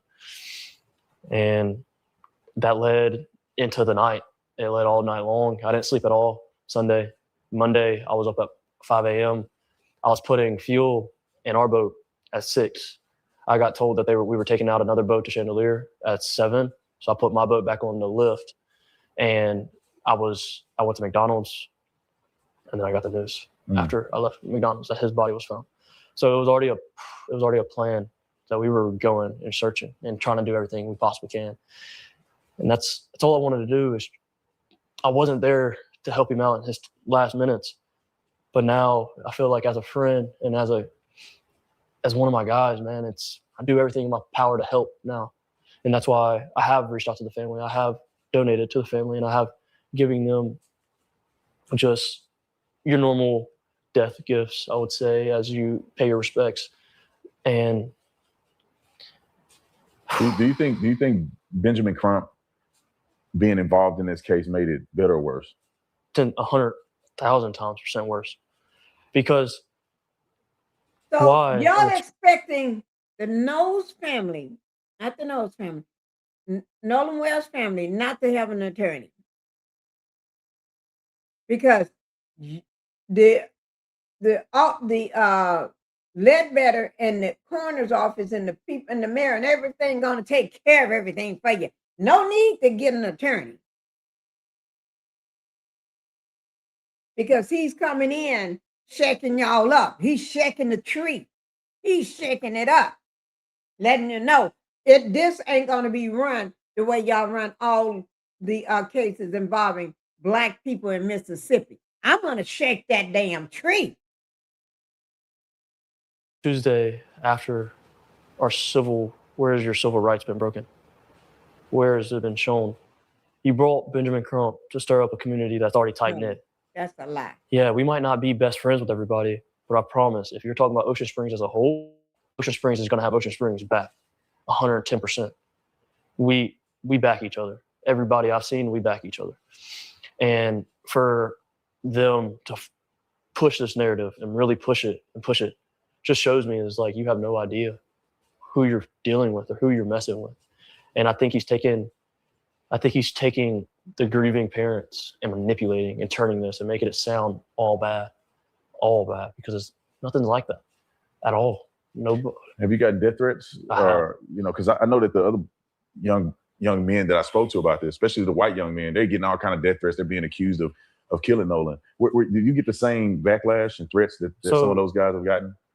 Yes, I've gotten the death threats per se, but I've also gotten the threats along the lines of where it's like, I've been cast out of the Black community. I've been called white. I've been called a wetback. All these things. I've been sent photos of me and my grandmother, and they've been told that she's the devil. She's just looking for the time to kill you. You need to be careful and blah, blah, blah. And it's like, man, if y'all want to know the story, the only people that showed up for me in my whole life has been my white side of my family. So for y'all to sit there and drag their name and to drag me down, and I'm supposed to be one of y'all, and you're supposed to have my back, and we're supposed to be in this together. And it's really eye-opening. Did it shock you that it turned this way? Meaning that, you know, you see everything happen. Nolan was your friend. From all the young men I talked to, it seemed like Nolan was the life of the party. Everybody loved Nolan. He gets along with everybody. Everybody's cool. And everybody feels like Nolan made them feel like everybody's his best friend, right? I mean, everybody felt connected to Nolan.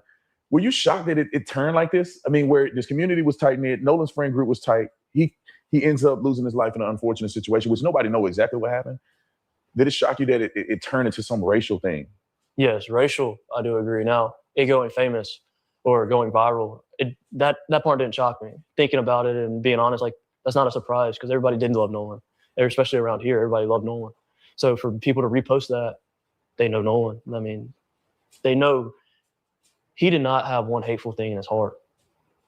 And racism, no. That was a shock.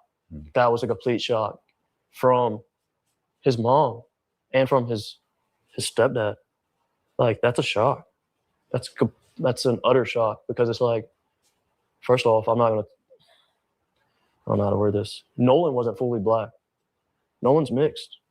Nolan has a little bit of Asian in him. You don't hear that though. You don't. So to turn it as like somebody's harping down on Nolan because of the color of his skin, you don't know us. You don't know our community. It's crazy that people are just running with a lie. And it's so easy for people to believe it from the outside, looking into Mississippi's history per se. But it's like, you're looking at history. Let's go to each state's history. I bet they're not the best with Black people. Like, people change. You learn history so you don't repeat it. Everybody knows that. What's the craziest lie that you've seen floating around there about this situation? I know there's a lot of mysterious things, but like, what to you, what's the craziest thing that you've heard somebody say about this? That my buddy in the photo was his lover. That was wild. That's been the utmost craziest because it's like, what? Like, where'd you get that from? Yeah. I mean, also the lies of just how racist Mississippi is or how racist the coast is in Ocean Springs. And it is. Yeah, no, you don't know this, man. Like, you have no idea. And what I thought was crazy lie from the beginning was he's the only Black person on the boat. He's the only Black person on the island. No, not at all. Like, not once. Like, where'd you get this background information from? How many people are on that island from your vantage point? On the 4th of July? Yeah. 1,000? You see, 13 miles? Like, how he directed him away from that question. He said about the girl information.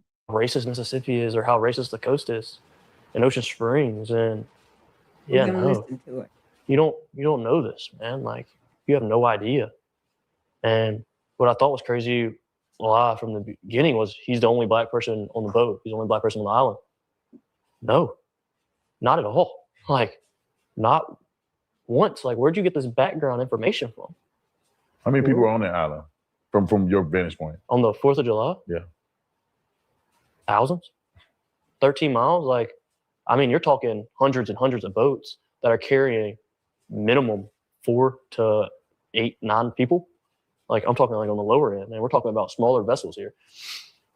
Man, if I had to take a rough estimate in my area of the island that I was in, 400, 500 people easy. If I'm taking an actual estimate, about 400 to 500 people easy.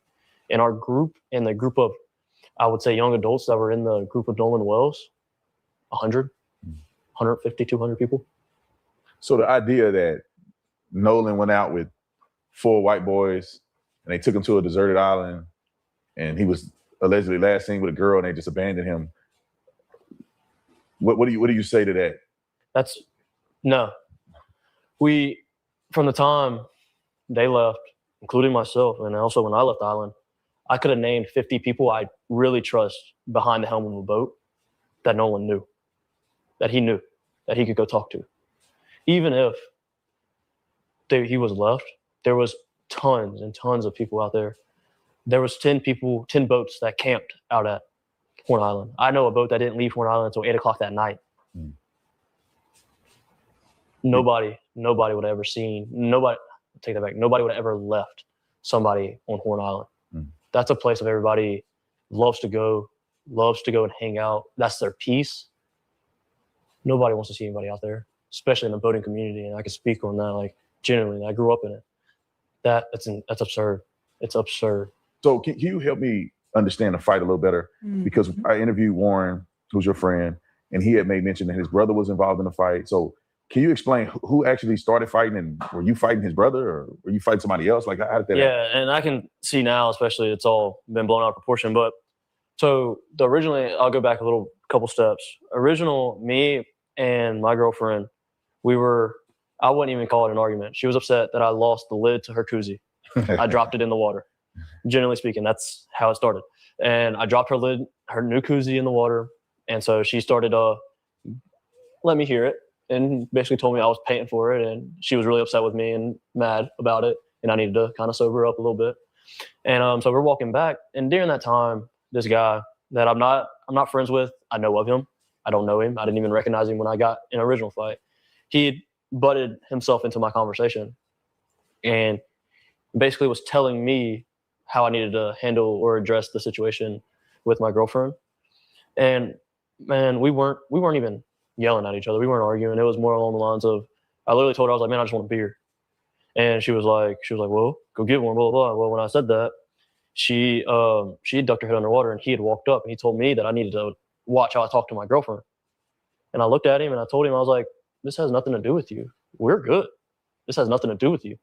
And he sat there and he was like, well, I'm going to tell you, I better not hear it again. And I looked at him and I was like, you need to excuse yourself from the situation.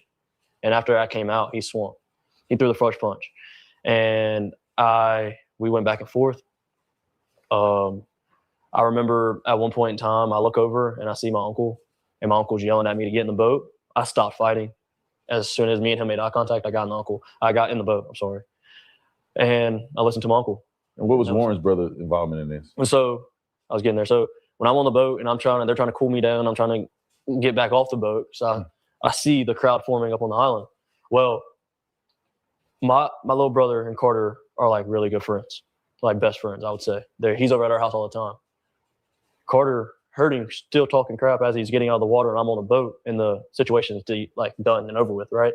Well, he sees him talking crap, so Carter gets up and more along the lines of defending me. And for what? He was like, well, if you got a problem with Tracestin, we can handle it right here. So what's the racial breakup of these people that are involved? So the guy that you fought was white. I'm the only black guy involved in this whole entire thing. Yeah. And at all. Like, I mean, I don't know. Carter is white. The dude I got in a fight with is white. Mm-hmm. I was the only black guy involved with this. My girlfriend's white. My uncle's white. There was no other black guy involved. And I know Ben Crump tried to run with a story saying that was Nolan. Mm-hmm. Well, I was like, nice try. But there was another black guy on the island, so now your whole narrative needs to change again. Right. Like, you know what I mean? Like, but that was Carter's involvement, and that was kind of it. Like, after the fight, man, I remember getting off the boat I got off the boat and I walked up to the island. I was telling people, I was like, hey, like, I just need to cool off. Like, let me be. This is after everything is dispersed. There was no crowd anymore when I walked off the boat.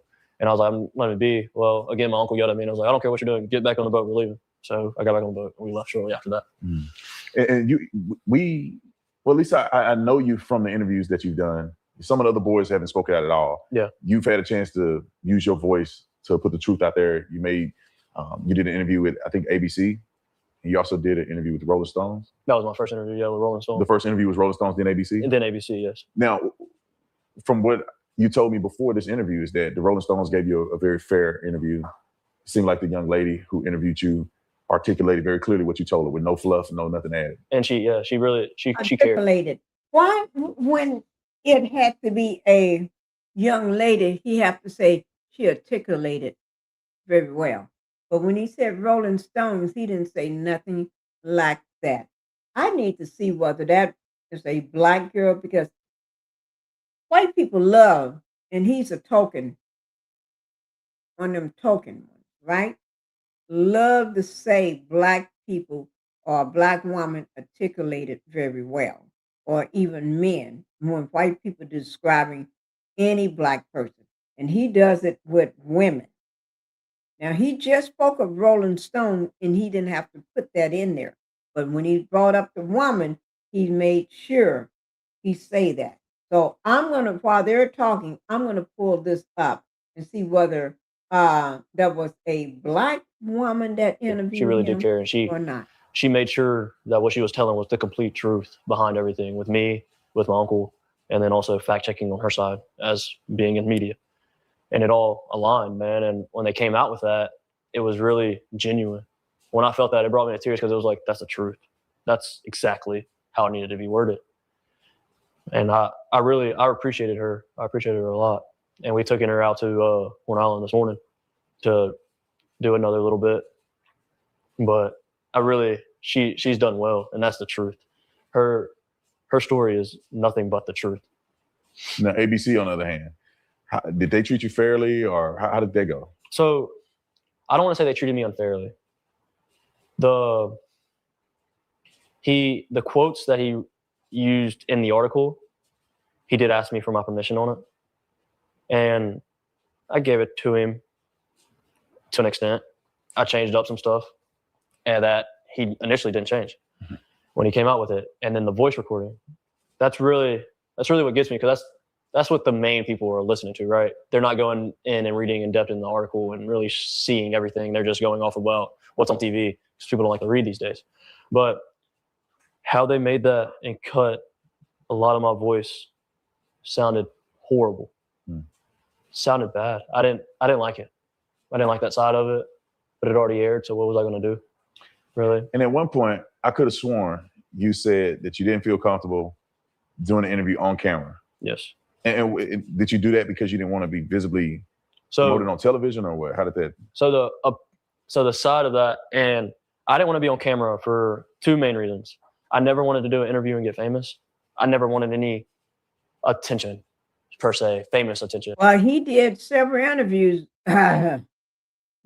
This ain't his first interview. So if he didn't want to get famous, you sure enough been doing some interviews.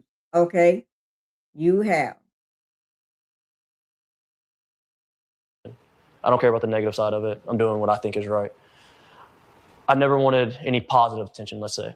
All I wanted to be is for my guys to know that I had their back, and I got Nolan's back. And I didn't want the investigation especially on social media side, I guess, and with Ben Crump and their legal team, to go down the wrong path at all. That was my sole purpose, is to tell the truth and to clear up lies. When I talked to ABC, they wanted to do an in-person interview, and I told them no. I told them no because I'm getting death threats, and I don't like them. It is what it is. I'm not putting myself out there any more than I need to, and I'm not sitting behind a camera and so for somebody to watch me talk about my best friend. And I told him, I was like, if you want to do an article, it's okay. I'll talk, and you can do the article on that side of it. I never originally wanted to go on TV, period. He convinced me into only using my voice, which now I regret, and I wish I would have just sat in front of a camera so you can visibly see the cuts. But they manipulated that interview pretty well. They made it sound a lot worse. And I know for a fact, most of that interview, you can't understand me because I was in tears the entire time talking about it. When he asked me about Nolan's death, and he put it if you listen to it carefully, he cuts it and I just say die. Nobody wants to see him die. I don't talk like that, man. That's not what I said. I did say died during at one point in our interview, but I said we didn't want to see his life being taken from us, period. They didn't put that. They twisted some things around and they almost made a different narrative to where it's like now people are coming out and lying. And it's like, man, no. And I was wondering if you were gonna. I remember I was like, I could have sworn he said he didn't want to be on camera, and they put your picture all over the news. I mean, how did you feel about that? Was that something that you were okay with them doing it, or? I kind of accepted it. I accepted it because I gave Rolling Stone permission to do it. So I know that's where they probably got that original photo of me and him standing next to each other. But still, that's kind of weird that you tell them, oh, I don't want to, even if you gave you the permission to Rolling Stones, you go, I don't want to be on camera. And they put your picture up there on camera anyway. I agree. It's weird. Yeah. It's weird. It's odd, but generally speaking, man, like I'm worried about my family's safety, but I have no regrets in what I've done and what I've said. Not one. I sleep better at night now that I've spoken up and I felt like I've done my part of the good and I'm willing to help any other time if anything else pops up that I can't help with. And I genuinely just want the truth to be heard about it all. And it kills me and it breaks my heart that my best friends are going through this. Like, this is at home. This isn't something I'm just watching through a screen, listening to you talk about it or listening to somebody else talk about it. I'm living this. I'm getting the calls from my buddies crying, asking me how I'm not scared out of my mind. How am I okay dealing with all this? So one thing that kind of stood out to me, there was a big contradiction on television, was you said in your interview that you were really, really good friends with Nolan, his best friend. Nolan's mother said on television that as if she don't even know you and she don't know who you are, and you're definitely not, at least is what she alluded to, you're definitely not his best friend. So what's the truth in that? And how did that affect you? How did that make you feel? So yeah, so she originally touched and she said that we weren't childhood best friends. And she's not wrong. She's not wrong. I moved to Ocean Springs in 9th grade. I met Nolan in 9th grade, as I've stated in my Rolling Stone interview. Nolan was my best friend though. She can believe it or not, that was my best friend. No, me and her never had a sit down in-depth conversation like me and you're having now. It was always, hey, how are you doing? I've been to her house multiple times. I've taken Nolan to school multiple times. I've left my vehicle at her house multiple times, even including the new vehicle I just got. Has gotten left at her house for 2 days. And I just got it. I haven't even had it for 4 months. My vehicle before that stayed at her house for almost a week. Me and her son went on trips together. We went to Florida for spring break together. You don't know me? I'm in all these homecoming and prom photos as our whole friend group. Me and Nolan are standing next to each other. You don't know me. Nolan's last name is Wells. My last name at one point in time was Walker. We were by each other in the alphabet when we graduated. Man, that's mind-boggling. It's insane. Me and Nolan have multiple classes together. Me and Nolan has always stayed tight. Nolan has always known that he could call me whatever. And like I've mentioned, like I got a new phone number 2 months ago. Nolan was the only friend that had my phone number out of the friend group, and I still call them my best friends. But we communicate on other social medias. But it's like Nolan called me on the day to meet up with me on the 4th out there. But we weren't good friends. We weren't close friends. And when I say best friend, man, I don't want to take away anybody how close they were to Nolan. But when I think of a best friend, I think of Nolan. Somebody I can call, somebody that I've stayed up and I've cried to. That was one of my best friends, generally speaking. She might not think it. That's okay. Me and Nolan knows where we stand with each other. And period. And Nolan knows that. Yeah, I appreciate you sharing that. With interviewing with me, right? We came out here to Mississippi. We just wanted to give the boys a voice, give you guys a voice. And out of, I'd say, all the other outlets that you could have spoken to, why do you feel that you wanted to talk to me tonight? Honestly, I'm a big fan. I know when I look at news articles, big news articles, obviously, and then I know you've talked on them, I make sure I go I watch the full thread of videos. Because he says what they want to hear. He's a big fan. I think our morals align alike. And when we spoke off camera, like, it didn't seem like you were out here like another news reporter that just wanted the next big story. Like you just said, it's like you genuinely wanted us to have a platform to be able to speak and to be able to tell the truth. And that's what I like. And I know I don't know, talking to Warren and knowing Miss Katie and being close to them and them trusting you was like, okay, I can sit down, I can have this conversation, and we can go through it, and we can have the interview on camera, and people can see me, really, I guess you could say, and talk about it and whatnot. I appreciate that. I really do. And my last question, with all this stuff going on, and you knew Nolan very well, what do you think how Nolan would feel about how this all has transpired with Benjamin Crump, with, the statements from his mom, with the accusations against you and his other friends? He is trying to put Nolan Wells against his mother, his family, the attorney his mother have chosen to get the truth out about his death. He is trying, guys, y'all need to watch. A demon will show his colors. How would you think he would address this or feel about this? Well, I know people like these would turn over in his grave. If Nolan could dig himself out of his grave right now, he would. No doubt. Nolan would be livid is an understatement. Nolan would never want anything pursued this way at all. How do you know? His mother knows. I think he would be really upset with his parents about how they went about the situation. I think he generally would. I don't think he wouldn't support it. I know that for 110%. I know he wouldn't support any of it. But you all won't tell his mother what happened. Huh? Because y'all doing the good old boy stuff. It's the good old boy. Truth that he would search for answers, but he wouldn't go about it like this. He wouldn't let us get dogged out like this. If Nolan could have spoke up, he would already say something about our family and saying, yo, y'all are on the wrong path. Generally speaking, he would be mad. Like, he would be mad.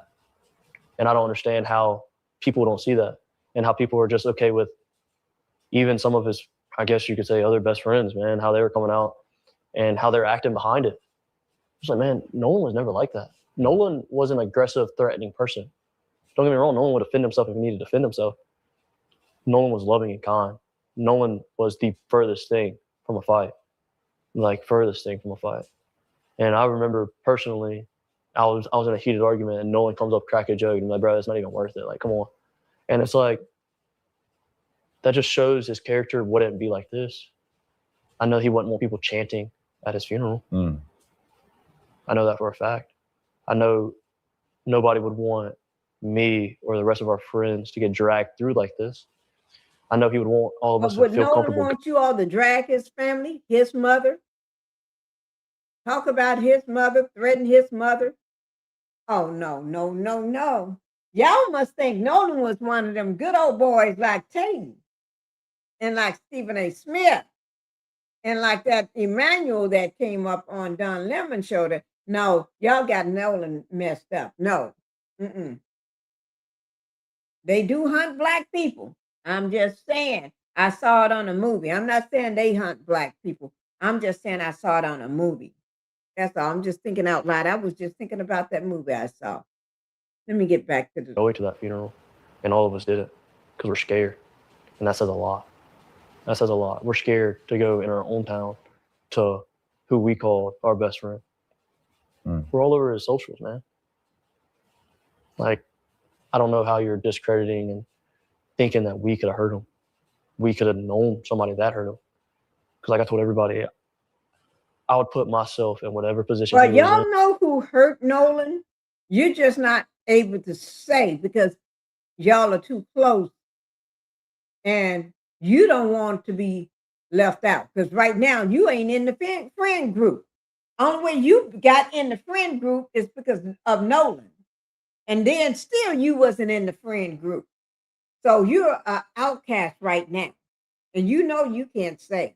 100 times before I let him pass away. And I mean that. I genuinely mean that. That dude, he was so loving and so kind. It was just wild. It's crazy. And you want to share it. Wild and it's heartbreaking. You want to... Well, I appreciate you having the courage, man, to come down here and talk to us, give us, your point of view. And I say this, like I said to Warren, man, my whole objective is that, man, I was watching an injustice happen before my eyes. And an injustice meaning that the other side wasn't presented.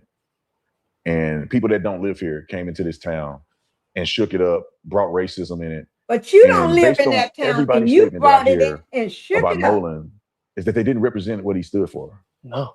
And they bastardized his character, in my opinion, this is my opinion, to make money and build a GoFundMe instead of trying to actually get to the bottom of what happened to him. And none of this have I seen any of the activists pursue what actually happened. Somebody could have seen something, and instead they're going after dead ends simply because of race, simply because of convenience, instead of pursuing any other lead or any other notion of somebody knowing what happened to Nolan. So I thank you for coming out here, man. It took a lot of courage, putting your face out there, putting your name out there, putting the statements out there. Some people are gonna be mad at you, but I'll tell you, like I told Warren and all the other boys, is that I got your back, man. You tell me the truth. You being a good man, doing what's right. I got your back, man. And I appreciate you, man. I appreciate it, man. Thank you. Okay, guys. The last thing, remember I told you I was going to show you the nurse? I was going to show you the two nurses. Let me go ahead and bring that up right quick. The two nurses, that's when Nolan's body was being transported, how his body was face down. You don't send nobody's body face down. And then that would be it, because y'all know I don't go over 2 hours, but I'm going over 2 hours for this. Okay? Because this is something I've been intending to for you all to see for a while now. I just haven't made it, but we're going to go ahead and watch it. It's only 13 minutes and 1 second. So we can go ahead and this is with Taylor House Publishing. Here we go.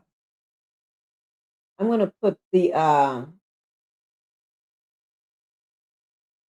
up so that way, in case you all don't see it. We actually know someone that works transporting bodies, remains and things like that. So today I got a call from that person, and they were just talking about the body that they came across. So, was Nolan Wells. So before knowing all that, he said that the body was mistreated. Yeah. It looked abused. It looked like he was tortured. Looked as if he was burnt, maybe. Where? Face, body, said he was burnt. And not only that, his body was mistreated. I didn't know all that. Looked like his body was mistreated, abused, burnt, and his face down. Oh my God, now this is taking me for a loop. This is really taking me for a loop. And came across. This was Nolan Wells. So before knowing all that, he said that the body was mistreated. Yeah. It looked abused. It looked like he was tortured. Looked as if he was burnt, maybe. Where? Face, body, said he was burnt. And not only that, his body was mistreated when they transported him. So as they were transporting him, he was actually face down. So everyone knows when you're transporting the body, when, only a couple of people work that job, they all know you don't transport the body face down. It's kind of very disrespectful. So you always have them face up. Well, specifically his body whatever reason was face down. And me personally, I took that as disrespect. Yeah. Heart goes out to the family. Yes, definitely. Because all we know is what they put out on the internet. But today we actually found out a lot about his autopsy without even reading the autopsy. Yeah. It's heartbreaking. I'm so sorry that family had to go through this. Really just want to give our condolences to the family. It's a mom or moms, grandmothers, dads, family. Period. We give the most prayers to you, and we stand behind you because we know right what really happened. Right. So, and at the end of the day, whatever lies those families have covered up, or whatever lies they're trying to cover, we're sorry. Yeah. And we're here for you. And we just want you to know that what was seen today was unacceptable. It's unacceptable. And that's why we want to inform what's going on during the transport. Like that. Something you can be quiet on at all. When you've seen something so heartbreaking as a child, go through something traumatic. Yes. It hurts to know that was done to him in ways that we can't even express. Right. And as a person, you should have some type of humanity. Right. And I felt like those people who were transporting him did not have humanity in no way, shape, or form. Because if I can feel the way I feel about the situation, just listening to what happened, you also can listen to what happened to this child. Right. Because at the end of the day, that is a child that you did that to. Right. So this child needs justice. Because we're not going to sleep until he gets it. At all. And I heard the feds on Mississippi. Ephesians 5:11 says, take no part in the works of darkness, rather expose them. Yeah. And shout out to those ladies for possibly exposing what many people already felt about Nolan Wells' death. Peace and blessings, all praises. Let me just say this. When I heard, that was weeks ago, that his body was transported face down, I felt some way then.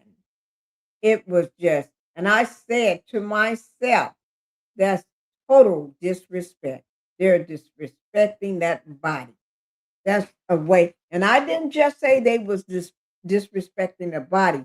That was like a warning shot. That was letting you know that we can do whatever we want to, and nothing is going to be done. That you're playing our ball. You're playing with our ball, not yours. That was no more than the people that love to try to go out hunting, letting you know that they in charge. Holy disrespect. To the Most High, and these are allegedly two nurses who know an individual who works in the transportation department, I assume, of the DC area or the Mississippi area. And they were somehow privy to see the condition of Nolan Wells' body. Now, if you've been hiding under a rock or smoking rocks, then you wouldn't know about the death of Nolan Wells, who many people feel that he was killed by his 3 white friends or 4 white friends or a group of white friends after spending a weekend with them at an island. And he came up missing under suspicious circumstances. All of the people who last saw him are acting real suspicious. So many people feel like something was done to him, nefarious. Now, according to these young ladies, you heard them say that the individuals who saw the body said that he looked like he was tortured. He looked like he was even burnt on his face. And he was also transported face down, which is a form of disrespect, as well as, there's a lot of things that could go wrong as far as preserving the body, preserving evidence when you're transporting someone face down. I'm not a medical professional, so I don't know what the individuals, what those individual things are. But just the fact that they're saying that his face looked like he was tortured, he was mutilated, that answers all the questions that we need to know. And if you notice that the Jackson County Medical Examiner's Office, they said they was going to release their findings on the autopsy last Friday.